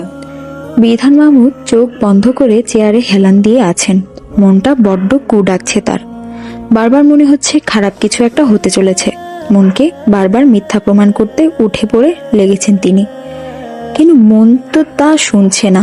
অবশেষে বিধান মাহমুদ সিদ্ধান্ত নিলেন আজ হসপিটালে গিয়ে বন্ধু রাহাতের সাথে দেখা করে আসবেন। রিত্য, ওঠো, খেয়ে নাও। এমনিতেই আমার ভালো লাগে না স্যার, আমি খাবো না। একটা কথা বলি। বলুন। আমি কি এতটাই খারাপ? কেন স্যার? একটাবার বলতেই পারতে তুমি দিব্যকে ভালোবাসো। আমি চলে যেতাম তোমাদের মাঝ থেকে। প্রতিশোধের নেশা তো কেটেই ছিল আমার। কি দরকার ছিল এসব করার? টাকার দরকার ছিল। কি বলছেন এইসব? নাটক করো না রিত্য। আমি জানি তোমার গর্ভের সন্তান দিব্যর। স্যার। চিৎকার করো না, সত্যি এটাই। জানো রিত্য, আমি প্রচন্ড কষ্ট পেয়েছিলাম, প্রচন্ড। ধীরে ধীরে ভালোবাসতে শুরু করেছিলাম কিনা, কিন্তু ভালোবাসার যে প্রতিদান তুমি দিলে। স্যার বিশ্বাস করুন, দিব্য আর আমার মধ্যে কোনো সম্পর্ক নেই। তাহলে কেন এসেছিল দিব্য? কেন লুকিয়ে দেখা করেছে তোমার সাথে? কেন জড়িয়ে ধরেছিল তোমাকে বলো? স্যার আপনি ভুল ভাবছেন। সেদিন যা হয়েছিল। প্লিজ রিত্য, শাক দিয়ে মাছ ঢাকা যায় না। আমার কথাটা। ঋতু কিছু বলার আগেই বাড়ি থেকে বেরিয়ে যায় রিশাদ। ঋতু আতঙ্কিত দৃষ্টিতে তাকিয়ে থাকে রিশাদের যাওয়ার দিকে। মিস্টার রিশাদের মারাত্মক অ্যাক্সিডেন্ট হয়েছে। আপনি যেই হন না কেন, প্লিজ সিটি হসপিটালে চলে আসুন। অপর পাশ থেকে সংবাদটা পাওয়া মাত্র হাত থেকে ফোন পড়ে গেল ঋতুর। হাত পা কেঁপে কেঁপে উঠছে। ঋতু সব ফেলে উঠে ছুটলো হসপিটালের দিকে। চিন্তায় হৃদস্পন্দন ক্রমশ কমে আসছে ঋতু। রিশাদের চিন্তায় প্রতি মুহূর্তে হাত পা শীতল হয়ে যাচ্ছে তার। ছোটবেলার সেই দৃশ্যটা চোখে ভেসে উঠছে। তবে কি দ্বিতীয়বারের মতো রিশাদকে হারাতে বসলো সে? দুহাতে মাথা চেপে ধরে ছটফট করতে লাগে ঋতু, যেন মাথাটা কেউ ছিঁড়ে খাচ্ছে। ঋতুর এখন ইচ্ছে করছে নিজেকে মেরে ফেলতে। ছোটবেলায় ভুলটা তার ছিল, আজও ভুলটা তারই। মিসেস রিশাদ আফসান, আপনি? জি ডক্টর। উনি ড্রিঙ্কস করেছে প্রচুর। সামনে থেকে আসা কারের সাথে খারাপভাবে অ্যাক্সিডেন্ট হয়েছে। ইন্টারনাল ইনজুরিও আছে। ডক্টর, আমি কি একবার ওনার সাথে দেখা করতে পারি? এখন ওনাকে মেডিসিন দিয়ে ঘুমিয়ে রাখা হয়েছে। উনি উঠলে আপনার সাথে দেখা করিয়ে দিব। Thanks doctor. Take care of him. Doctor চলে যেতে রিশাদের কেবিনের বাইরে দাঁড়ায় ঋতু। রিশাদের কপালে হাতে পায়ে ব্যান্ডেজ। বন্ধ চোখ জোড়ার মাঝে কত যে অভিমান অভিযোগ মিশে আছে বুঝে উঠতে পারেনি ঋতু। নিজের বলা একটা মিথ্যার জন্য আজ রিশাদের এই অবস্থা। কিছুতেই এটা মেনে নিতে পারছে না ঋতু। নিজের উপর তীব্র রাগ আর বিতৃষ্ণা কাজ করছে তার। রিশাদের চোখের দিকে তাকানোর সাহস নেই তার। ঋতু। হ্যাঁ রিশাদ, আমি এখানেই আছি, বলুন। দরজা খুলে ভেতরে ঢুকে রিশাদের কাছে বসলো ঋতু। তো তোমাকে আমি খুব শীঘ্রই ডিভোর্স দিয়ে দিব। তো তুমি দিব্যর সাথে সুখে থাকবে। না রিশাদ, প্লিজ আমাকে ছেড়ে দিও না রিশাদ। তোমাকে ছাড়া আমি বাঁচবো না। এতদিন তো ছিলে বেঁচে, এই রিশাদ আর কোনোদিন তোমার জীবনে আসবে না। আপনি কি বলছেন এইসব? আমার আপনাকে লাইফে দরকার। আপনাকে ছাড়া বেঁচে থাকা অসম্ভব আমার। প্লিজ আমাকে একা থাকতে দাও। তুমি দিব্যর কাছে যাও। এই মুহূর্তে আমি কোনো কথা বলতে চাই না তোমার সাথে। রিশাদ, একটা কথা শোনো আমার। Get lost. Rishad please. I said get lost. Ritu বেরিয়ে আসে রিশাদের কেবিন থেকে। চোখের জল বাধা মানছে না, অবিরত চোখে বেয়ে ঝরেই যাচ্ছে। রিশাদের অবহেলা কিছুতেই মেনে নিতে পারছে না ঋতু। বস, রিশাদের অ্যাক্সিডেন্ট হয়েছে, রিক্ত ম্যাম হসপিটালে গেছেন। ও ওকে, ফোন রাখ। রিশাদের অ্যাক্সিডেন্টের কথা শুনে ভ্রু কুচকায় দিব্য। ভাবলো একবার গিয়ে ঋতুর অবস্থা দেখে আসা দরকার। দিব্য গাড়ি নিয়ে বেরিয়ে পড়ে হসপিটালের উদ্দেশ্যে। পানি। রুমে নার্স নেই। বাহির থেকে ঋতু বুঝতে পারলো রিশাদ পানি খেতে চায়। রিশাদের নিষেধ করা সত্ত্বেও ভেতরে ঢুকলো ঋতু।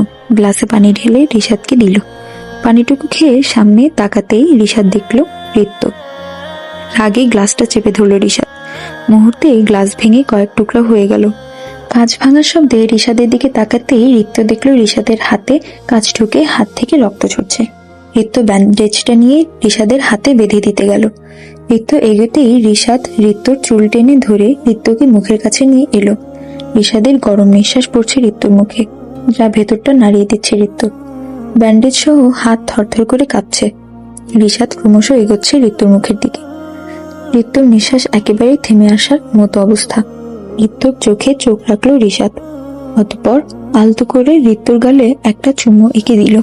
রিশাদের এই শীতল স্পর্শের সাথে পরিচিত না ঋতু। ঋতুর ভেতরটা কেঁপে কেঁপে উঠছে। এটা আমি কি দেখলাম? ঋত্য রিশাদ ওরা এত কাছাকাছি কিভাবে হতে পারে? এটা রিশাদ কিভাবে ঋত্যকে কাছে টেনে নিতে পারে? ঋত্য আমার, ঋত্য শুধু দিব্যদার। রিশাদ আফসানের কোনো অধিকার নেই ঋত্যর ওপরে। রিশাদ আফসান, তোকে আমি কবদিন আমার ঋত্যর কাছে আসতে দেব না। কিন্তু ঋত্য, সেও কি রিশাদকে ভালোবাসে? অজানা আতঙ্কে ছেয়ে যায় দিব্যর মন। কিছুতেই চোখের সামনে দেখা ঋতু আর রিশাদের অন্তরঙ্গ মুহূর্তটা ভুলতে পারে না। ব্যথায় মাথায় চির ধরার মতো অবস্থা। নিজের ভালোবাসাকে অন্য কারোর সাথে দেখার কষ্টটা তারাই বুঝে যারা এই অভিজ্ঞতাটা পেয়েছে। দিব্যর ভেতরে আগুন জ্বলছে, যে আগুন যে কোনো সময় ভস্ম হয়ে যেতে পারে ঋতু আর রিশাদের ভালোবাসা। রিশাদ ঠিক আছেন আপনি? আমাকে ঠিক থাকতে দিস তুই? তোর কাছে আসলে সব ভুলে যাই, সমস্ত রাগ অভিমান, শুধু তোর কাছেই থাকতে মন চায়। রিশাদ ছাড়ুন। এতক্ষণ তো লাফাচ্ছিলি কাছে আসার জন্য, কাছে টেনে নিলাম দেখে ঢং। যা, গেট লস্ট। আপনি পাগল হয়ে গেছেন রিশাদ। তোর প্রেমে কিন্তু বুঝিস না তুই। তোর কাছে তো আমি একটা লুচ্চা, যে কিনা টাকার বিনিময়ে তোকে চাহিদা মেটানোর জন্য কিনেছে, তোর শরীর নিয়ে খেলেছে। রিশাদ প্লিজ। একটা কথা বলি? বলেন। সেরাতে আমাদের মধ্যে কিছু হয়নি, আমি শুধু চেয়েছিলাম তুই নিজেকে ঘৃণা কর, তাই ওসব নাটক সাজিয়েছিলাম। কি? হ্যাঁ, এই রিশাদ আফসান এতটাও চরিত্রহীন নয় যতটা তুই ভাবিস। আমি চরিত্রহীন ভাবি না আপনাকে। ভালোবাসিস? বাসিস না, এটা শুধুই তোর নাটক। কথাটুকু বলেই জ্ঞান হারিয়ে পড়ে যায় রিশাদ। ঋতু ডক্টরকে ডাকে। ডক্টর জানান ওনার অতিরিক্ত প্রেশার একদমই নেওয়া যাবে না। 1 মাস পর রিশাদকে রিলিজ দেওয়ার পর থেকে রিশাদের সমস্ত দায়িত্ব নিজের কাঁধে নিয়েছে ঋতু। রিশাদকে খাওয়ানো থেকে শোয়ানো অবধি সব ও একাই করে। রিশাদও আজকাল নতুন এক ঋতুকে আবিষ্কার করে। সারাক্ষণই রিশাদের কাছে বসে থাকে ঋতু। কখন কি লাগে রিশাদের সব খেয়াল রাখে ঋতু। ঋতুর প্রতি ধীরে ধীরে দুর্বল হয়ে পড়েছে রিশাদের মন, কিন্তু কিছুতেই ঋতুকে আপন করে নিতে পারে না রিশাদ। অদ্ভুত একটা সংকোচ অনুভব করে। ঋতু, সারাক্ষণ আমার কাছে না থেকে নিজের খেয়াল রাখো। আমার জন্য তোমার আর দিব্যর বাচ্চার কোনো ক্ষতি হোক আমি চাই না। কিসের বাচ্চা? বেশি বলছেন। প্রেগনেন্ট না আমি। আপনাকে পাওয়ার জন্য নাটক করেছিলাম, কিন্তু আপনি তো 1 লাইন বেশি বলছেন। আপনি ধরে নিলেন আমার গর্ভের সন্তান দিব্যর। একটা বার এক্সপ্লেন করার সুযোগটা অবধি দিলেন না। কেন? আপনার ইগো। সব সময় দোষটা অন্যকে দেওয়া কি খুব জরুরি? ঋতু, বেশি বলছো তুমি। একে তো নিজে মিথ্যা বলছো, তার উপর। এই চুপ। কথা শেষ হয়নি আমার। আমার কথা শেষ হোক আগে। এর আগে একটা কথাও বলবেন না। কি কথা বলো? ভালোবাসি আপনাকে খুব, নিজের থেকেও বেশি। রিশাদ ধীরে ধীরে সুস্থ হতে শুরু করেছে। ঋতু একবারের জন্য একা ছাড়ে না রিশাদকে। ঋতু প্রেগনেন্ট নয় জানার পর থেকে তো রিশাদ ঋতুকে সবসময় নিজের পাশে বসিয়ে রাখে। 6 মাস অতিবাহিত হতে চলল বিয়ের। কত কাছাকাছি দুজন, তবুও যেন এক বিস্তর দূরত্ব। কেউ কারো চোখের দিকে তাকাতে পারে না। ভালোবাসার উষ্ণতায় মেতে ওঠা তো দূরের কথা, রিশাদের মনে অনুতাপের মেঘ জমেছে। মেয়েটাকে কতটা কষ্ট দিয়েছে সে। রিশাদ ঠিক করে রেখেছে বিয়ের 6 মাস পূর্ণ হলে ঋতুকে নিজের মনের কথা বলে দেবে। ঋতু যদি অস্বীকার করে তাও ঋতুকে শিকল দিয়ে বেঁধে নিজের কাছে রাখবে। এসব ভাবতে ভাবতেই ঋতু আসলো রিশাদের কাছে। ঋতু, শোনো তো। বলুন। গিটার পাস করো তো। গিটার দিয়ে কি করবেন? ক্ষুধা লাগছে, খাবো। আরে বাবা, গিটারটা দিয়ে কি করে? নেন, কিন্তু বাজাতে পারবেন না, হাতে ব্যান্ডেজ করা আছে। ব্যান্ডেজ রাখবে কে? খুলে দাও। ব্যান্ডেজ খুলবে কে? শখ কত! গিটার বাজানোর জন্য আমি ওনার হাতের ব্যান্ডেজ খুলে দিব। ইনজুরি ভালো হোক, তারপর গিটার, তবলা, ঢোল যা মন চায় বাজান। এই চুপ, এত বকবক কেন? গিটার দিবা? না। প্লিজ দাও না গো। রিশাদ, ইমোশনালি ব্ল্যাকমেল করবেন না কিন্তু, বলে দিচ্ছি। ওকে ফাইন, আমি বাজাবো না, তুমি গিটার বাজাবে। আমি পারি না। কাছে আসো, শেখাচ্ছি। ঋত্য গিটার নিয়ে রিশাদের কাছে যেতেই রিশাদ ঋত্যকে টেনে নিয়ে কোলে বসিয়ে দেয়। ব্যান্ডেজটা খুলে ঋত্যর হাতের উপর হাত রাখে। রিশাদের স্পর্শে কেঁপে ওঠে ঋত্য। রিশাদ আলতোভাবে ঋত্যর হাত গিটারে রাখলো। রিশাদ গিটার বাজাচ্ছে আর ঋত্য চোখ বন্ধ করে রিশাদের স্পর্শ অনুভব করছে। রিশাদের হাতের ছোঁয়া তার মনে এক অদ্ভুত সাড়া জাগাচ্ছে। গিটার বাজাতে বাজাতে হুট করেই ঋত্যর পেটে হাত রাখলো রিশাদ। সাথে সাথে চমকে চোখ খুলল ঋত্য। লাফ দিয়ে উঠে বসলো ঋত্য। রিশাদ বাঁকা হেসে ঋত্যর দিকে তাকিয়ে রইল। ঋত্য চুপচাপ রুম থেকে বেরিয়ে গেল। আমার লজ্জাবতীটা। কথাটা বলেই মনে মনে হাসলো রিশাদ।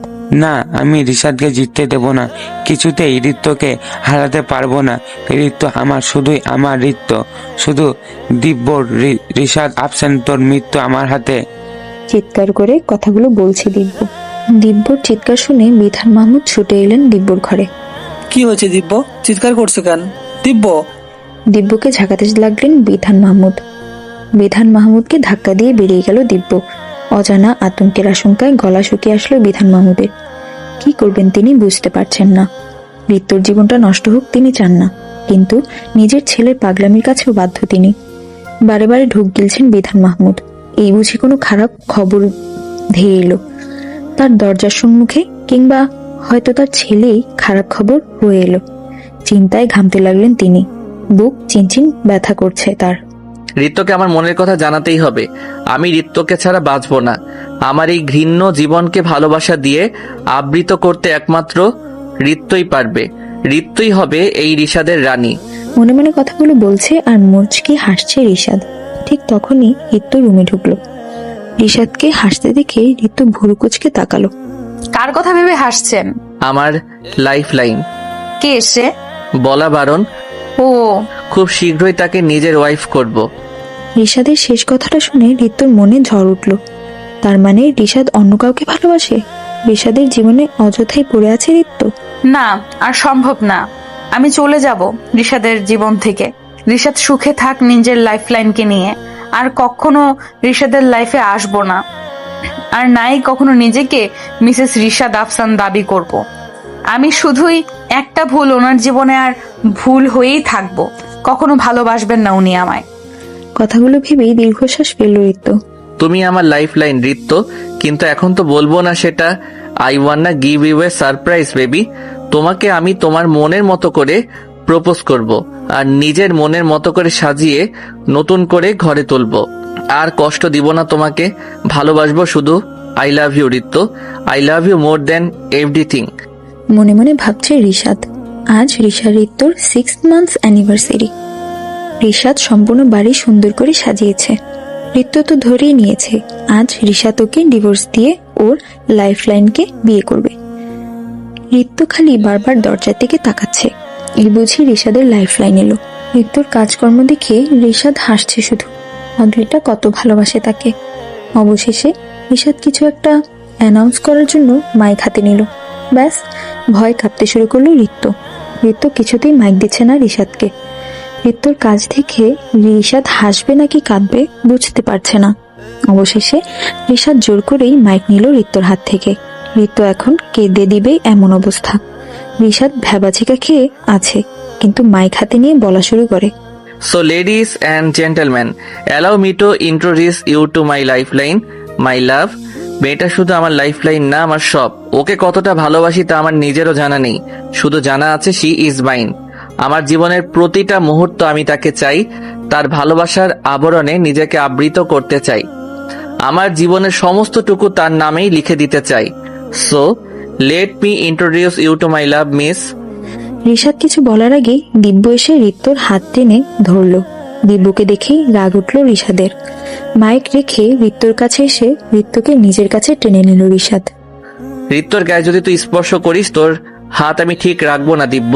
ও কাম অন ইশাদ আফসান, রিক্তা শুধু আমার, ও আমাকে ভালোবাসে। রিক্ত কাকে ভালোবাসে সেটা আমি তোর মুখ থেকে শুনতে চাই না। তুই বেরিয়ে যা এখান থেকে। রিক্তাকে না নিয়ে তো আমি যাব না ইশাদ আফসান, রিক্তা শুধু দীপ্তের হবে। বলে ঋত্যুর হাত ধরে টান দিল দিব্য। সাথে সাথে রিশাদ দিব্যর হাত বরাবর আঘাত করলো। ছিটকে দূরে সরে গেল দিব্য। বাঁকা চোখে রাগী দৃষ্টিতে তাকালো রিশাদের দিকে। তবে এই রাগী দৃষ্টির মাঝেও ছলছল করা চোখ জোড়া লুকাতে পারল না। দিব্যর চোখ বেয়ে যে কোনো সময় অশ্রু গড়াতে পারে। ভালোবাসার কি এক করুণ পরিণতি পাচ্ছে সে। চোখের অশ্রুকে উপেক্ষা করে রিশাদের দিকে রাগী দৃষ্টিতে এগিয়ে যায় দিব্য।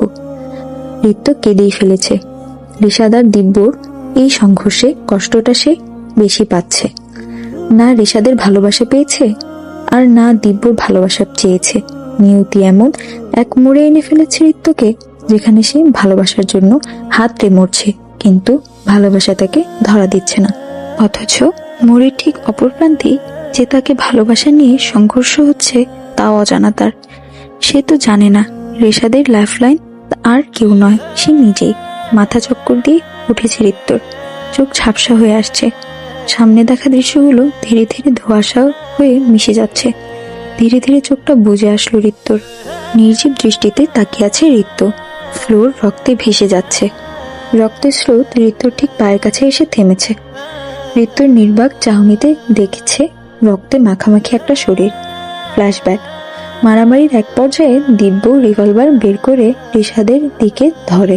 তা দেখে ঋত্য আর থাকতে না পেরে দিব্যর মুখোমুখি দাঁড়ায়। রিক্তা সরে যাও। তুমি চলে যাও দিব্য। আমি তোমাকে ভালোবাসি রিক্তা, নিজের জীবনের থেকেও বেশি ভালোবাসি। আমার প্রতিটা নিঃশ্বাস জুড়ে শুধু তোমার বসবাস।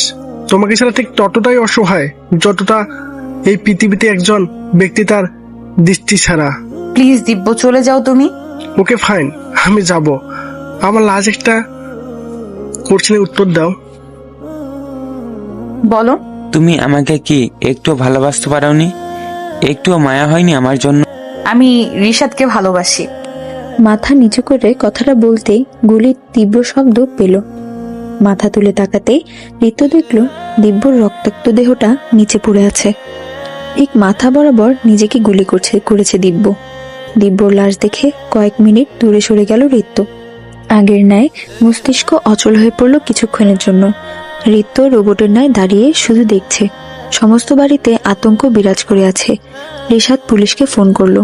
অতঃপর ঋত্যর পাশে এসে দাঁড়ালো। ঋত্য লিসেন টু মি। ঋত্য কথাটা শোনো আমার। ঋত্য ও আমার জন্য সুইসাইড করেছে। আমি দায়ী ওর মৃত্যুর জন্য। আমি দায়ী রিশাদ, আমি দায়ী।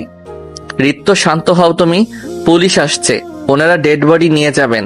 তোমার কোনো দোষ নেই। সব দোষ আমার। আমি একটা খুনি। আমি তোমাকেও মেরে ফেলতে চেয়েছিলাম, এখন দিব্যকে। চুপ, একদম চুপ। কি পাগলামো শুরু করছিস? Enough is enough. রিশাদ ঋত্যকে টানতে টানতে স্টেজের দিকে নিয়ে আসে। সামনে কাজী সাহেব বসে আছে। রিশাদ কবুল বলে ফেলেছে। ঋত্য বোবার মতো বসে আছে। ক অব্দি বের হচ্ছে না তার মুখ থেকে। রিশাদের এখন মন চাচ্ছে মেয়েটাকে টেনে দুইটা থাপ্পড় লাগাতে। ঋত্য কবুল বলো। কবুল কবুল কবুল। ঋত্য কবুল বলতেই রিশাদ সবাইকে বিদায় জানিয়ে ঋত্যকে কোলে তুলে নিয়ে ঘরে ঢুকলো। অন্ধকার ঘরে ডিম লাইটের মৃদু আভা। বিছানায় চিন্তিত ভাঁজ পড়া কপালে বসে আছে ঋত্য। রিশাদের বিরক্ত লাগছে ঋত্যর এই চিন্তিত মুখ। কিন্তু কিছুক্ষণ আগের ঘটনা এত সহজে ভোলা সম্ভব নয় মেয়েটার পক্ষে। রিশাদ ঋত্যর কোলে মাথা রেখে শুয়ে পড়ে। মাথা ব্যথা করছে, চুলগুলো টেনে দাও তো ঋত্য। রিশাদের কথায় ধ্যান ভাঙ্গে ঋত্যর। আলতো হাতে রিশাদের চুল টানতে শুরু করে ঋত্য। ঋত্যর এত আস্তে চুল টানা দেখে রিশাদ বলল, থাক, যে চুল টানতেছেন মাথার সব চুল ছিঁড়ে পড়ে যাবে। রিশাদের কথা শুনে রেগে গেল ঋত্য। বেশ জোরে সোরে রিশাদের চুল ধরে টান দেয় ঋত্য। রিশাদ আহ বলে চিৎকার দিয়ে ওঠে। ঋত্য মুখ টেপে হাসছে। রিশাদ ঋত্যর হাত ধরে টান দিল। রিশাদের বুকে এসে পড়ল ঋত্য। রিশাদ ঋত্যর সামনে পড়ে থাকা চুলগুলো কানের কাছে গুজে দিল। অতঃপর ঋত্যর কপালে একটা চুমু খেলো। ঋত্য লজ্জা পেয়ে মাথা নিচু করলো। এটা দেখে রিশাদ হেসে ঋত্যর থুতনি আলতো করে তুলে বলল, আমার লজ্জাবতীটা। রিশাদের কথা শুনে ঋতু লজ্জা পেয়ে রিশাদের বুকে মুখ লুকালো। রিশাদ আলতো হাতে ঋতুর মাথায় হাত বোলাতে লাগলো। এক নতুন শুরুর আভাস ছেয়ে গেছে ওদের জীবনটায়। ঋতুর শরীর থেকে এক ভালোবাসার ঘ্রাণ পাচ্ছে রিশাদ, যা তার মনের অন্তরপুরে প্রশান্তির দোলা দিচ্ছে। ক্রমাগত কাছাকাছি আসতে থাকে দুজনের নিঃশ্বাস। নিস্তব্ধ রাতে অস্পষ্টভাবে শোনা যাচ্ছে একে অপরের দীর্ঘশ্বাস। পূর্ণতার প্রাপ্তিতে মত্ত একজোড়া জীবন, একজোড়া অস্তিত্ব। রিশাদের উন্মুক্ত বুকে মাথা রেখে প্রশান্তির নিদ্রায় ঋতু, আর রিশাদের আখিদয় ব্যস্ত ঋতুকে পর্যবেক্ষণে। রিশাদ উঠুন, আর একটু পরে। আমি বাবার সাথে দেখা করতে যাব। ঋতুর কথা শুনে লাফ দিয়ে উঠল রিশাদ। এলোমেলো চুলে হাত বুলাতে বুলাতে বলল, রেডি হয়ে নাও, যাও, 9টায় বেরোবো। রিশাদের কথায় ঋতুর ঠোঁটে হাসি ফুটে ওঠে। ঋতু তড়িঘড়ি করে রেডি হতে চায়। চিন্তিতভাবে বিছানায় বসে আছে রিশাদ।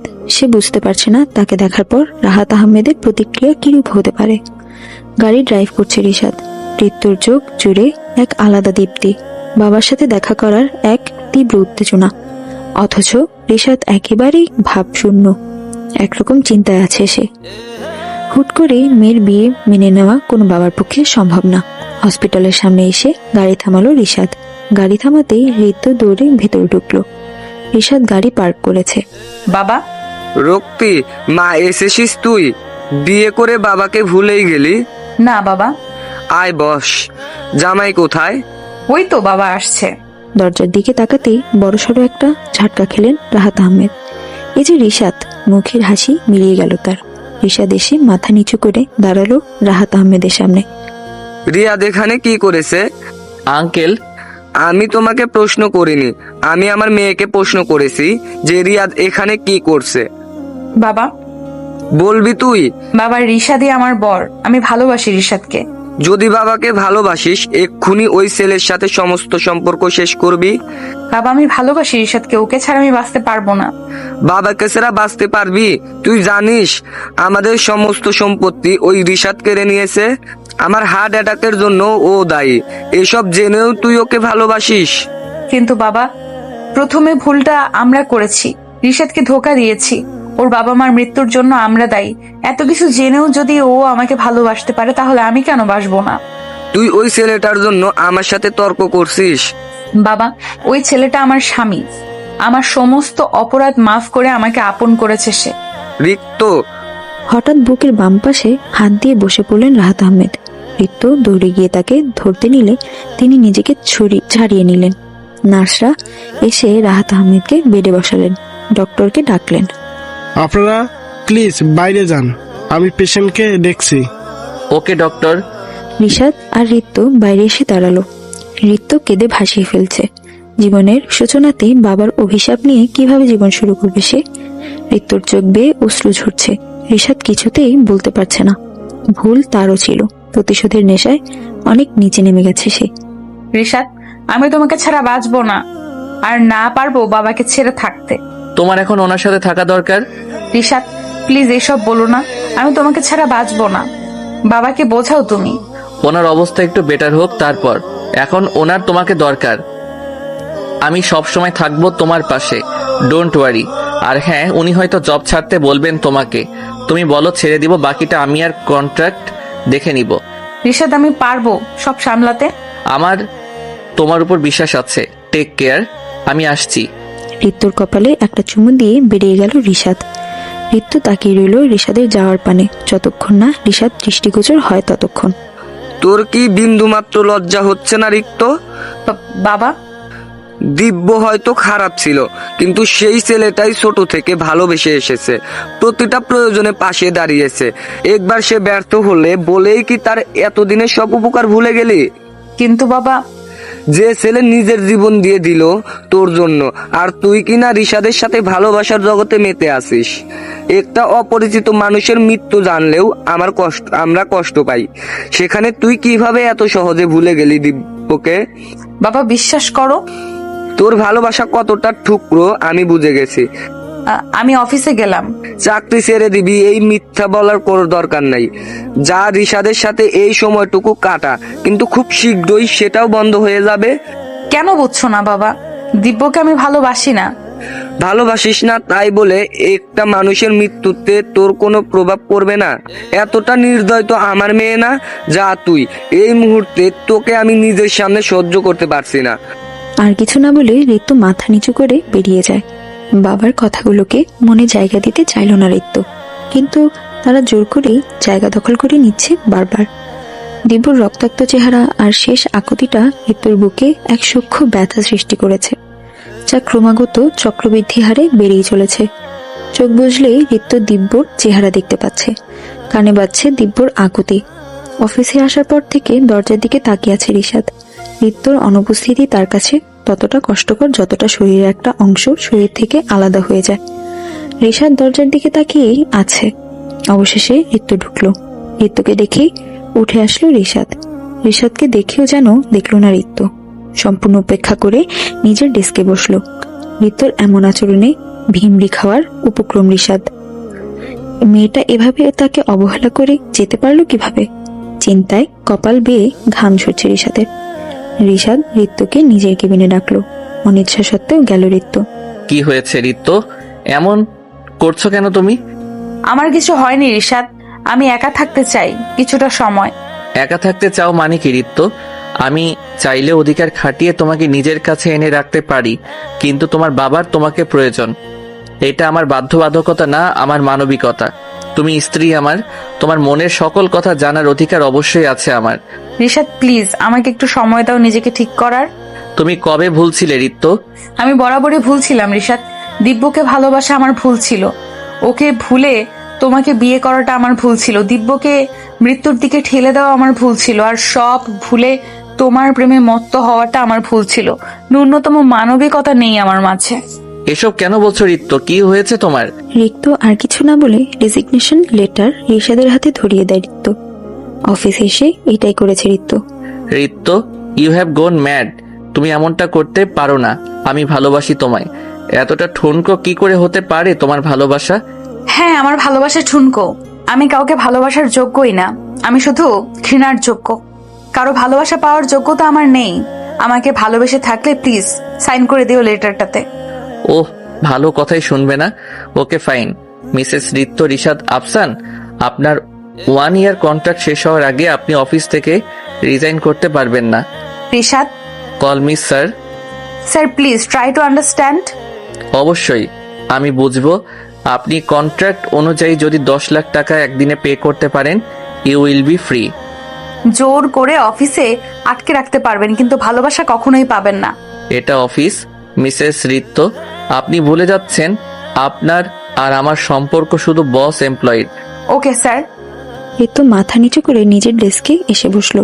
রিশাদের থেকে নিজেকে দূরে রাখতে চেয়েছিল, যাতে রিশাদকে ভুলতে পারে, কিন্তু সেটা বোধহয় আর হবে না। ঋতু বুঝতে পারছে না কি হচ্ছে তার সাথে। দিব্যকে কি সে আদৌ ভালোবেসেছিল, আর ঋতুকে কি সে আদৌ ভালোবাসে?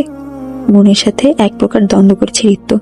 তবে এই দ্বন্দ্বে জয় জারি হোক, পরাজয়টা তার, একান্তই তার। মিসেস ঋতু, রিশাদ স্যার ডাকছেন আপনাকে। কেন আসিফ ভাইয়া? যান, শুনে আসুন। এক প্রকার বিরক্তি নিয়ে আবার রিশাদের কেবিনে ঢোকে ঋতু। ঢুকতেই যা দেখে তার জন্য কিছুতেই প্রস্তুত ছিল না সে। রিশাদ ড্রিঙ্ক করছে, একদম মাতাল অবস্থা। ঋতু চলে যেতে নিচ্ছিল, কিন্তু রিশাদ ঋতুকে টেনে নিজের কোলে বসালো। রিশাদের কোল থেকে ওঠার জন্য ছটফট করতে লাগলো ঋতু, কিন্তু রিশাদের সাথে পেরে উঠলো না। রিশাদ পাগলামি করছে, কখনো ঋতুর গালে চুমু খাচ্ছে, কখনো বা ঋতুর চুলে। ঋতু পড়েছে আবার ঝামেলায়। রিশাদের কাছে এসেও থাকতে চায়, কিন্তু বাবার কথা মনে হতেই হাত শক্ত হয়ে আসে ঋতুর। জোরে সোরে রিশাদকে ধাক্কা দিয়ে উঠে বসে সে। ঋতু কেবিন থেকে বেরোতে যাবে, তার আগেই রিশাদ ঋতুকে দেয়ালের সাথে চেপে ধরে। ঋতুকে নিজের 2 বাহুর মাঝে বন্দি করে নেয়। রিশাদের মুখ থেকে অ্যালকোহলের বিশ্রী গন্ধে গা গুলিয়ে আসছে ঋতুর। রিশাদ নেশাভরা দৃষ্টিতে দেখছে ঋতুকে। ঋতুর গলার তিলটায় রিশাদের তীক্ষ্ণ দৃষ্টি। ঋতু রেগে রিশাদকে ধাক্কাতে লাগলো। তাল সামলাতে না পেরে রিশাদ ফ্লোরে পড়ে যেতে ধরলো। বাঁচার জন্য ঋতুকে টেনে ধরলো রিশাদ। ব্যাস, রিশাদ পড়লো ফ্লোরে, আর ঋতু রিশাদের বুকে। রিশাদের হৃদস্পন্দন কানে আসতেই ঋতুর গলা শুকিয়ে আসলো। মনের ভেতরটা শূন্য লাগতে শুরু করলো। চোখ বন্ধ করে রিশাদের হৃদস্পন্দন অনুভব করতে লাগলো সে। কিন্তু চোখ জোড়া বন্ধ করতে ভেসে উঠল দিব্যর রক্তাক্ত লাশ আর বাবার কথাগুলো। রিশাদকে ধাক্কা দিয়ে ফেলে উঠে দাঁড়ালো রিত্ত। দৌড়ে রিশাদের কেবিন থেকে বেরিয়ে এলো রিত্ত। রিত্তর কান্না পাচ্ছে না, সে পারছে রিশাদকে ভালোবাসতে আর না পারছে ভুলতে। এর গোলক ধাঁধায় আবদ্ধ হয়ে পড়ে আছে সে। এটা তুই ঠিক করছিস না রাহাত। রিত্ত ভালোবাসে রিশাদকে। আমি আমার ছেলেকে হারিয়েছি, তার মানে এই না যে এর জন্য ওরা দায়ী। দোষটা দিব্যর ছিল। আমার সিদ্ধান্তই শেষ সিদ্ধান্ত। আমি কিছুতেই রিশাদকে ঋতুর ধারের কাছেও ঘেঁচতে দিব না। রিশাদ আমার এত খারাপ অবস্থা করেছে, তাও তুই বলছিস ওকে মাফ করতে? দেখ রাহাত, ভালোবাসা কখনো আলাদা করা যায় না। ওরা হয়তো দূরে আছে, কিন্তু ওদের ভালোবাসা বিন্দু মাত্রও কমে না। কষ্ট পাবে দুজন, কিন্তু ভালোবাসা ভুলবে না। ঋতুকে আমি রিশাদের থেকে আলাদা করবই, যাই হয়ে যাক না কেন। ঋতু কখনো রিশাদের হতে পারে না। ঋতু আমার মেয়ে, আমার শত্রু, যার সাথে ওকে আমি মেনে নিতে পারবো না। শত্রুতার এই মন গড়া খেলায় একটা জীবন নষ্ট হয়েছে। তুই আরেক জোড়া জীবন নষ্ট করতে চাচ্ছিস? বিধান, তুই এত সহজে রিশাদকে মাফ কিভাবে করে দিলি? ওহ, বুঝেছি। সম্পত্তি তো তুই হারাসনি, হারিয়েছি আমি, তাই আমার কষ্ট তুই বুঝবি না। টাকা সম্পত্তি কখনোই তোকে সুখ দিতে পারবে না রাহাত। খুব শীঘ্রই আমি সমস্ত সম্পত্তি এতিমখানায় দান করে আল্লাহর ইবাদতে ডুবতে যাচ্ছি। তুই বেশি বলছিস বিধান। টাকা থাকলে সব হয়। আজ টাকা আছে বলে তুই এইসব বলতে পারছিস। রাহাত আহমেদের সাথে আর কথা না বেরিয়ে ফোন কেটে দিল বিধান মাহমুদ। অতঃপর দেয়ালে ঝুলে থাকা দিব্যর ছবির দিকে তাকিয়ে দীর্ঘশ্বাস ফেললেন। 1 মাস পেরিয়ে গেছে। এই 1 মাসে রিশাদ 1 সেকেন্ডের জন্য ঋতুকে একা থাকতে দেয়নি। সবসময় ঋতুর কাছে আসার চেষ্টা করেছে, ঋতুকে ভালোবাসার চেষ্টা করেছে। ঋতু আজকাল অনুভব করে রিশাদের ভালোবাসা, তবে দিব্য নামক সংশয়টা যে তার মন থেকে কিছুতেই যাচ্ছে না। রিশাদের ডাক পড়তেই মুচকি হাসলো ঋতু। রিশাদের কাজই হলো কেবিনে ঢুকে ঋতুকে ডাকা। ঋতু কেবিনে ঢুকতেই চমকে উঠল। রিশাদ তার প্রিয় বিরিয়ানি প্লেটে সাজিয়ে বসে আছে। তার মনে রিশাদ এখনো তার ছোটবেলার পছন্দগুলো মনে রেখেছে। ঠোঁটের কোণে হাসি ফুটে ওঠে ঋতুর। লজ্জা মাখা চোখে রিশাদের দিকে এগোয় ঋতু। তো কেমন হলো সারপ্রাইজ, খেয়ে বলুন। আপনি যখন করেছেন ভালোই হবে। খেয়ে বলো তাড়াতাড়ি। ঋতু প্লেটের কাছে এগোতে লেবুর তীব্র ঘ্রাণ নাকে আসে তার। সাথে সাথে গা গুলিয়ে ওঠে ঋতুর। রিশাদ বুঝতে পারে না হঠাৎ তোর কি হলো। এখানে লেবু দিয়েছো তুমি? হ্যাঁ, কেন? তোমার তো লেবু বেশ পছন্দ। আমার সহ্য হচ্ছে না লেবুর গন্ধ। আর কিছু না বলে ওয়াশরুমের দিকে দৌড় দিল ঋতু। রিশাদ চিন্তিত হয়ে পড়ল। যে মেয়েটা লেবু ছাড়া খাবারই খায় না, তার কেন লেবুর গন্ধ সহ্য হবে না? ঋতু ওয়াশরুমে ঢুকে বেসিন ছেড়ে দিয়ে বমি করলো কিছুক্ষণ। সকালে খালি পেটে অফিসে এসেছিল, এখন মনে হচ্ছে পেটের সবকিছু বের হয়ে আসবে। অনেক কষ্টে নিজেকে সামলিয়ে চোখে মুখে পানি দিল ঋতু। ঋতু ওয়াশরুম থেকে বের হতেই রিশাদ দৌড়ে গিয়ে ঋতুকে বুকে মিশিয়ে নিল। রিশাদের চোখ মুখ লাল হয়ে গেছে, চিন্তায় কপালে ভাঁজ পড়ে গেছে। কি হয়েছে তোমার? অসুস্থ থাকলে বলবে তো। জানি না, হঠাৎ গা গুলিয়ে আসলো। কেন হলো বুঝলাম না। তুমি এক্ষুনি চলো ডক্টরের কাছে। না থাক, তোমার যাওয়ার দরকার নেই, আমি ডক্টরকে এখানে ডেকে নিচ্ছি। উনি এসে তোমার চেক আপ করে যাবেন। না রিশাদ, তার প্রয়োজন নেই। আমি যাওয়ার সময় ডাক্তারকে দেখিয়ে যাব। You need rest. চলো তোমাকে ডক্টর দেখিয়ে বাসায় পৌঁছে দিয়ে আসি। আরে না, তার ঋতু কিছু বলতে যাবে তার আগেই তার বাবা কণ্ঠ শুনতে পেল। ঋতু তাড়াহুড়ো করে রিশাদের কেবিন থেকে বেরিয়ে এলো। বাবা, তো তুমি এখানে? আমি এখানে অফিস ছুটি নিয়ে আমার বাসায় চলে। কেন বাবা? আমার দরকার আছে, তুই চল। কিন্তু বাবা। যা বলছি তাই কর। আচ্ছা ঠিক আছে। রিশাদের থেকে পারমিশন নিয়ে রাহাত আহমেদের সাথে বেরিয়ে এলো ঋতু। ঋতু চলে যাওয়ার পর থেকে চিন্তা যেন বেরিয়ে গেল রিশাদের। কোনোভাবেই নিজেকে স্থির রাখতে পারছে না সে। ঋতুর চিন্তায় মাথায় চির ধরার উপক্রম তার। কেবিনে পায়চারি করছে রিশাদ। মন কিছুতেই ভালো সায় দিচ্ছে না তাকে। কোনো এক দুঃসংবাদ আছে তার জন্য। ভেতরে ছটফটানিটা উপলব্ধি করার চেষ্টা করছে রিশাদ। নিজেকে স্থির করে ঋতুকে নিয়ে ভাবতে শুরু করলো রিশাদ। বাবা, আমরা কোথায় যাচ্ছি? তোকে দেখতে পাত্রপক্ষে আসছে। ছেলে মস্ত বড় ডক্টর, টাকা পয়সার অভাব নেই, বংশও বেশ উঁচু। তোর ছবি পাঠিয়েছিলাম, তোকে দেখে বেশ মনে ধরেছে। বাবা, তোমার কি মাথা খারাপ হয়ে গেছে? আমি রিশাদের স্ত্রী। বিবাহিত হওয়া সত্ত্বেও তুমি অন্য জায়গায় আমার বিয়ে কি করে ঠিক করতে পারো? বেশি কথা বলিস না, তোদের বিয়ে আমি মানি না। রিশাদকে ডিভোর্স দিবি তুই, আর আমার পছন্দ করা ছেলের সাথেই বিয়ে করবি। না বাবা, এটা আমার দ্বারা সম্ভব না। তুই আমার কথার উপর কথা বলছিস। বাবা, তুমিই তো বলেছিলে মানবিকতার খাতিরে হলেও আমি যেন দিব্য দিকটা ভাবি, কিন্তু তুমি এখন। যে গেছে সে গেছে, তাকে নিয়ে ভেবে জীবন নষ্ট কেন করবি? চুপচাপ চল আর ওই ছেলেকে বিয়ে কর। বাবা প্লিজ বোঝার চেষ্টা করো, আমি রিশাদকে ভালোবাসি, আমি রিশাদের বিবাহিত স্ত্রী। এমনিতে কাজ হবে না, হার্ট অ্যাটাকের নাটকটা করতেই হবে। নাটক করেই তো ঋত্যকে এনেছি আমার কাছে, এবার বিয়েটাও দিয়ে দিব। রাহাত আহমেদ বুকে হাত রাখতে নিয়েছেন, ঠিক এমন সময় মাথা ঘুরে পড়ে গেল ঋত্য। চিন্তায় পড়ে গেলেন রাহাত আহমেদ। ড্রাইভারকে দ্রুত গাড়ি হসপিটালের দিকে ঘোরাতে বললেন। কপাল বেয়ে ঘাম ঝরছে রাহাত আহমেদের। ঋত্য কিছু হয়ে গেলে তো ডাক্তার ছেলেটার কাছ থেকে একটা টাকাও পাবেন না তিনি। এসব ভাবতেই চিন্তায় কপালে ভাঁজ পড়ল তার। হসপিটালে ঋত্যকে চেক করছে ডক্টর আর রাহাত আহমেদ বাইরে দাঁড়িয়ে আছেন বলে ভুল হবে, পায়চারি করছেন। ঋত্যর চেক আপ করে বাইরে এলেন ডক্টর। ডক্টর, কি হয়েছে আমার মেয়ের?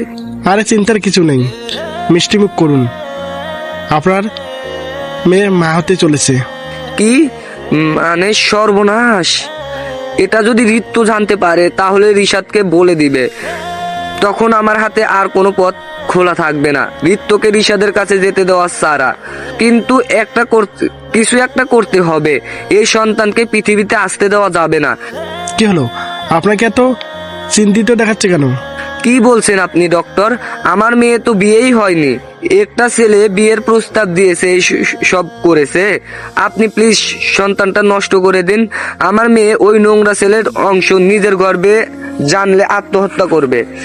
সরি মিস্টার আহমেদ, আমাদের হসপিটালে অ্যাবর্শন করানো হয় না, আর তাছাড়া আপনারা ছেলেটাকে ডাকুন, আমি ওনার সাথে কথা বলবো। না ডক্টর, তার প্রয়োজন নেই। আমি জানি ছেলেটা কখনোই রাজি হবে না, ও একটা নোংরা ছেলে। আপনারা যা ভালো বোঝেন, তবে তার ইন্টারনাল উইকনেস আছে। অ্যাবর্শন করালে হয়তো সে বাঁচবে না, কিন্তু কখনোই মা হতে পারবে না। ওকে ডক্টর, আমি ভেবে দেখছি কি করা যায়। অফকোর্স, ওনার জ্ঞান ফিরলে আপনি কথা বলতে পারেন। দেখবেন এমন কোনো কথা বলবেন না যেন তিনি হঠাৎ উত্তেজিত হয়ে পড়ে, এতে পরবর্তীতে সমস্যা হতে পারে। জি ডক্টর। কিছুক্ষণ পর ঋত্যুর জ্ঞান ফেরে। রাহাত আহমেদ ঋত্যুর পাশে বসলেন। বাবা কি হয়েছে আমার? কিছু না মা, এমনিতেই মাথা ঘুরে পড়ে গেছে। চিন্তা করিস না, তোর ইচ্ছার বিরুদ্ধে আমি তোর বিয়ে দিব না। থ্যাংক ইউ বাবা, চলো বাসায় যাই। হ্যাঁ মা, আমি ডক্টরের সাথে কথা বলে আসছি। রাহাত আহমেদ ডক্টরের পরামর্শ নিয়ে ঋত্যুকে বাসায় নিয়ে আসলো। রাহাত আহমেদ বেশ চিন্তিত। তিনি কিছুতেই বুঝতে পারছেন না ঋত্যুকে না জানিয়ে কিভাবে ঋত্যুর অ্যাবর্শন করাবে। মাথায় বেশ কিছু ছক কষছেন তিনি। অবশেষে একটা প্ল্যান মাথায় স্থির করলেন তিনি। পরিকল্পনার কথা ভেবে বাঁকা হাসি ঝুলালেন ঠোঁটে। সময় কাটছে, ঋত্যুর অবস্থা ধীরে ধীরে খারাপ হয়ে যাচ্ছে। স্বাভাবিক অসুস্থতা ভেবে আর ডাক্তারের কাছে যায়নি ঋত্যু। রিশাদের সাথেও সময় বেশ ভালোই কাটছে ঋত্যুর। মেয়ের কোনো সমস্যা হবে না তো? আরে না, আপনি শুধু টাকাটা ঠিকঠাক আনবেন, বাচ্চাও নষ্ট হয়ে যাবে, কেউ টেরও পাবে না। সব ঠিক মতো না হলে এক পয়সাও পাবে না। আরে আপনি এত চিন্তা কেন করছেন? জানি আমাদের কাজ, আপনি শুধু টাকা রেডি রাখুন। আচ্ছা ঠিক আছে, কবে নিয়ে আসবো মেয়েকে? আপনার আনতে হবে না, শুধু এই ওষুধ ওর খাবারে মিশিয়ে দিবেন, তারপর আমাদের কল করবেন, আমরা গিয়ে অ্যাম্বুলেন্স করে নিয়ে আসবো, কেউ সন্দেহ করবে না। আচ্ছা বুঝলাম, কাজটা কালকেই করতে হবে, কাজ শেষ হলেই টাকা পাবে। কথা শেষ করে ফোনটা পকেটে রেখে শয়তানি হাসি দিলেন রাহাত আহমেদ। অবশেষে তার পরিকল্পনা বাস্তবায়িত হতে যাচ্ছে। ঋত্যুর জীবন থেকে রিশাদের অংশকে চিরতরে মুছে দিতে চলেছেন তিনি। ঘৃণা জিনিসটা বড্ড ভয়ানক। ভালোবাসা না থাকলেও জীবনটা জীবনের মতোই চলে, কিন্তু ঘৃণার শিকার হলে জীবনটা বেঁচে থেকেও লাশের মতো করে বাঁচতে হয়। রিশাদের প্রতি রাহাত আহমেদের একটা অকারণ ঘৃণা 3টে জীবন নষ্টের পথে পা বাড়িয়েছে। সস্তা ক্লিনিকের নোংরা একটা বেডে অজ্ঞান হয়ে পড়ে আছে ঋত্য। আশেপাশে বেশ কজন ওয়ার্ড বয় আর মাস্কের আড়ালে থাকা একজন ডক্টর। ঋত্য বেঘরে ঘুমাচ্ছে কড়া ডোজের মেডিসিনের প্রভাবে। তার সাথে কি হতে চলেছে সে সম্পর্কে বিন্দুমাত্র অবগত নয় সে। ক্লিনিকের রুমের বাইরে একটা বেঞ্চে বসে আছে রাহাত আহমেদ। কপাল বেয়ে ঘাম ঝরছে তার। উদ্দেশ্যতা আর চিন্তা একটাই, বাচ্চার মৃত্যু আর ঋতুর সুস্থতা। সকাল থেকেই মনটা বিষণ্ণ রিশাদের। ঋতু অফিসে না আসায় কপালের ভাঁজগুলো যেন আরো বেড়ে গেল। এক অজানা আতঙ্ক ক্রমশ গ্রাস করে চলেছে তাকে। রিশাদ কিছুতেই নিজেকে এই আতঙ্কের বেড়াজাল থেকে বের করতে পারছে না। নিজেকে স্থির করে অফিস থেকে বের হলো রিশাদ। ঋতুর বাড়িতে এসে দাঁড়ালো রিশাদের গাড়ি। গাড়ি থেকে নেমে রিশাদ, হ্যালো দীপ, একটা হেল্প করো। একটা নাম্বার সেন্ড করছি, নাম্বারটা ট্র্যাক করে লোকেশন জানা ইমিডিয়েটলি। আরে ভাই রিল্যাক্স, কি হয়েছে বলবি তো? এতদিন পর ফোন করলি, তাও এত টেনশনে? ভাই আমি সব বলবো তোকে, বাট এখন আমি যা বলছি কর। আচ্ছা তুই নাম্বার সেন্ড কর। রিশাদ দীপকে ঋতুর নাম্বার সেন্ড করলো। কিছুক্ষণের মধ্যে দীপ ঋতুর লোকেশন ট্র্যাক করে রিশাদকে জানিয়ে দিল। অপারেশন থিয়েটারে লালবাতির আড়ালে চলছে এক অনাগত জীবন নষ্টের প্রচেষ্টা। অজ্ঞান ঋতুর গর্ভের সন্তান নষ্টের প্রচেষ্টা চলছে। বাইরে রাহাত আহমেদ চিন্তিত হয়ে দাঁড়িয়ে আছেন। ঋতু তার কাছে এখন একটা পণ্য মাত্র, আর তার অনাগত সন্তান পণ্যের লাগা দাগ। লোভ কতটা বেড়ে গেলে নিজের সন্তানকে বাজারের পণ্যের নয় ভাবা যায়, তা বোঝা দরকার। এতটা লোভ, এর পরিণতি কি আদৌ ভালো? নিশ্চয়ই না, কারণ সকল কুকর্মের একটা পরিণতি থাকে। এই পরিণতি প্রতিশোধ নয়, এটা হলো নিয়তির প্রতিদান। তুমি যা করবে তাই তুমি ফিরে পাবে। হতে পারে সুখটা ক্ষণিকের জন্য, তবে দুঃখটা আজন্ম রয়ে যাবে। বিন্দুমাত্র পিতৃত্ববোধ কাজ করছে না রাহাত আহমেদের মধ্যে। চিন্তায় ক্রমশ মুখ শুকিয়ে আসছে তার। হঠাৎ ফোনটা বেজে উঠেছে। চমকে তাকালেন তিনি। এই বুঝি রিশাদ এলো। ফোন হাতে নিয়ে আশ্বস্ত হলেন রাহাত আহমেদ। না, এটা তো সেই ডক্টর পাত্রের ফোন। কি জানি নাম মনে করার চেষ্টা করলেন তিনি। মস্তিষ্কে অসম্ভব জোর দিয়ে তিনি মনে করলেন সম্ভবত ছেলেটার নাম আদিল। গলা পরিষ্কার করে নিয়ে ফোনটা তুললেন তিনি। হ্যাঁ বাবা, আদিল বলো। না মানে আঙ্কেল, আপনি কোন মেয়ের ছবি দেখিয়েছেন আমাকে? কেন বাবা, আমার নিজের মেয়ে। ওর কি চরিত্রে কোনো দোষ? এসব কি বলছো তুমি?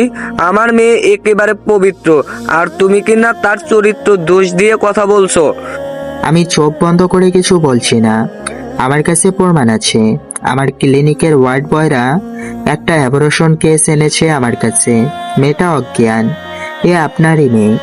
তুমি সেই ডক্টর যে অ্যাবরশন করাচ্ছে? আপনি কোথায়? ওটির বাইরে? থামুন, আমি আসছি। ফোন রেখে মাস্ক আর গ্লাভস খুলে ওটির বাইরে আসতেই মুখোমুখি হয় আদিল আর রাহাত আহমেদ। নোংরা চরিত্র আপনার মেয়ের। কার না কার সাথে কি করে এখন বিয়ের আগে অ্যাবরশন করাচ্ছেন? বাবা বিশ্বাস করো, একটা ছেলে ওকে ভুলিয়ে ভালিয়ে ওর ক্ষতি করেছে। আমার মেয়ের কোনো দোষ নেই। আপনি কি ফাজলামি করছেন আমার সাথে? আপনার মেয়ে কি বাচ্চা যে কিছুই বোঝে না? একটা ছেলে ওকে ভুলিয়ে সব করে গেল, অথচ সে বুঝলই না সে কি ফিডার খায় নাকি? বেশি বলছো তুমি আদিল। বেশি কিন্তু যুক্তিযুক্ত। বুঝলাম আমার মেয়ে ভালো নয়, কিন্তু তোমার এই ক্লিনিক আর অ্যাবারেশনের ব্যবস্থা যে অবৈধ সেটা কি? তোমার এত সাধু সেজে কাজ নেই। আমার কাজ নিয়ে কথা বলা রাইট আপনার নেই। সোজা হিসাব, ঋতুর অ্যাবারেশন যেহেতু হয়েই গেছে, তুমি ওকে বিয়ে করে নাও, নয়তো কি? তোমার এই অবৈধ কাজের কমপ্লেন পুলিশের কাছে যাবে। ব্ল্যাকমেল করছেন আমাকে? যা ভাবার ভেবে নাও, ঋতুকে বিয়ে তোমার করতেই হবে। কতটা লোভ আপনার! লোভ না, প্রতিশোধ। সেসব আপনি বুঝবেন না। আপনার কাজ এক্ষুনি ঋতুকে বিয়ে করা। ঋতু শুধুই রিশাদের। পেছন থেকে আসা শব্দটা শুনে পেছনে তাকালো রাহাত আহমেদ। পেছনে তাকাতেই রিশাদকে দেখে হাতে থাকা ফোনটা পড়ে গেল রাহাত আহমেদের। রিশাদের চোখ দিয়ে ছড়া আগুন স্পষ্ট বলে দিচ্ছে রাহাত আহমেদের বলা প্রতিটা কথা শুনেছে সে। হাত শক্ত হয়ে গেছে রিশাদের। রাগে কপালের রগ ফুলে উঠেছে। চারদিকে ক্রমাগত ঝোড়ো হাওয়া সৃষ্টি হচ্ছে। অদ্ভুত ভয়ানক এক ঝড়ের পূর্বাভাস পাওয়া যাচ্ছে প্রকৃতিতে, রিশাদের মাঝেও। আপনার সমস্ত ভুল মাফ করেছিলাম রাহাত আহমেদ, কিন্তু আমার অনাগত সন্তানের জীবন নষ্ট করে যে অপরাধ আপনি করেছেন তার কোনো ক্ষমা হয় না। ঋতু কোথায়? রিশাদ, আমি বলেছি ঋতু কোথায়? আমার প্রশ্নের উত্তর দিন।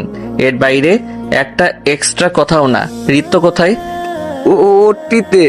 রাহাত আহমেদের কথা শেষ হতে না হতে রিশাদ ওটির দিকে পা বাড়ালো। ওটিতে ঋতুকে আলতোভাবে ডাকলো ঋষাদ। ঘুমের মধ্যে ঘুমের ওষুধের ডোজ যখন প্রায় নিঃশেষ, ধীরে ধীরে চোখ খুলে সামনে তাকাতে ঋষাদকে দেখে ঋষাদের বুকে ঝাঁপিয়ে পড়লো ঋতু। ঋষাদ, এখানে কেন? কি হয়েছে আমার? কিচ্ছু হয়নি তোমার, তুমি একদম ঠিক আছো, এসো আমার সাথে। কোথায়? এসো তো। ঋতু স্ট্রেচার থেকে উঠতে গেলে পা পিছলে যায়। ঋষাদ ঋতুকে কোলে তুলে নিল। আলতো হাতে ঋষাদের গলা জড়িয়ে ধরল ঋতু। ঋতুকে কোলে নিয়ে বাইরে এসে দাঁড়ালো ঋষাদ। ডাক চেপে গম্ভীর কণ্ঠে বলল, মিস্টার রাহাত আহমেদ, ভুলেও ভাববেন না আমার সন্তান হত্যার জন্য আপনি মাফ পাবেন। আইন অনুযায়ী আপনাকে সর্বোচ্চ শাস্তি দেওয়ার ব্যবস্থা করব আমি। রিশাদ, মাফ করে দাও আমাকে। না বাবা, তুমি একটা বার আমার কথাও ভাবলে না। আমার গর্ভের সন্তান কেড়ে নিলে তুমি। কথাটা বলতে বলতে চোখ বেয়ে অশ্রু গড়াতে লাগলো ঋতুর। রাহাত আহমেদের বুকে চিনচিন ব্যথা করছে। অনুশোচনার অগ্নিতে পুড়ছেন তিনি। কতক্ষণের মধ্যে পুলিশ এলো, সেখানে উপস্থিত হলো। রাহাত আহমেদের চোখের দিকে তাকালো না ঋতু। যতই অনুশোচনা থাক, এই দুই চোখ তার সন্তানের খুনির। পুলিশ রাহাত আহমেদ এবং আদিলকে ধরে নিয়ে যাবে। ঠিক এমন সময় আদিল বলে ওঠে, আমি ঋতুর বাচ্চা নষ্ট করিনি, ওর বাচ্চা সুস্থ আছে। কথাটা শোনা মাত্র ঋষাদ ঋতুর চোখে ঝলঝল করে উঠল। ঋষাদ আর কিছু বলল না, কেস উইথড্র করে নিল, কিন্তু রাহাত আহমেদের দিকে তাকালো না অব্দি। ঋতু ও ঋষাদের সাথে এলো। বাবা নামক মানুষের থেকে বিশ্বাস উঠে গেছে তার। আজ ঋতুর কোল আলো করে এসেছে তাদের অংশ। ঋতু ঋষাদের প্রথম সন্তান হৃদ। ছেলেটা পুরো ঋষাদের মতোই হয়েছে। সন্তানকে আদর করতে করতে ঋতুর চোখে পড়লো দরজার পাশে দাঁড়িয়ে থাকা বাবার দিকে। অনুশোচনা করে আর অনুতপ্ত দৃষ্টিতে সামনে এসে দাঁড়াতেই ঋতুর বাবা কাঁধে মাথা রাখলো। ঋতু। ঋষাদ মুচকি হেসে উপলব্ধি করলো দৃশ্যটা। সে তো জানে বাবাকে সন্তান থেকে আলাদা করা কতটা কষ্ট। অবশেষে পূর্ণতা পেল একজোড়া জীবনের ভালোবাসা। হৃদের ছোট্ট ছোট পায়ে পথ চলার মাঝে জুড়ে থাকবে ঋতু ঋষাদের ভালোবাসা।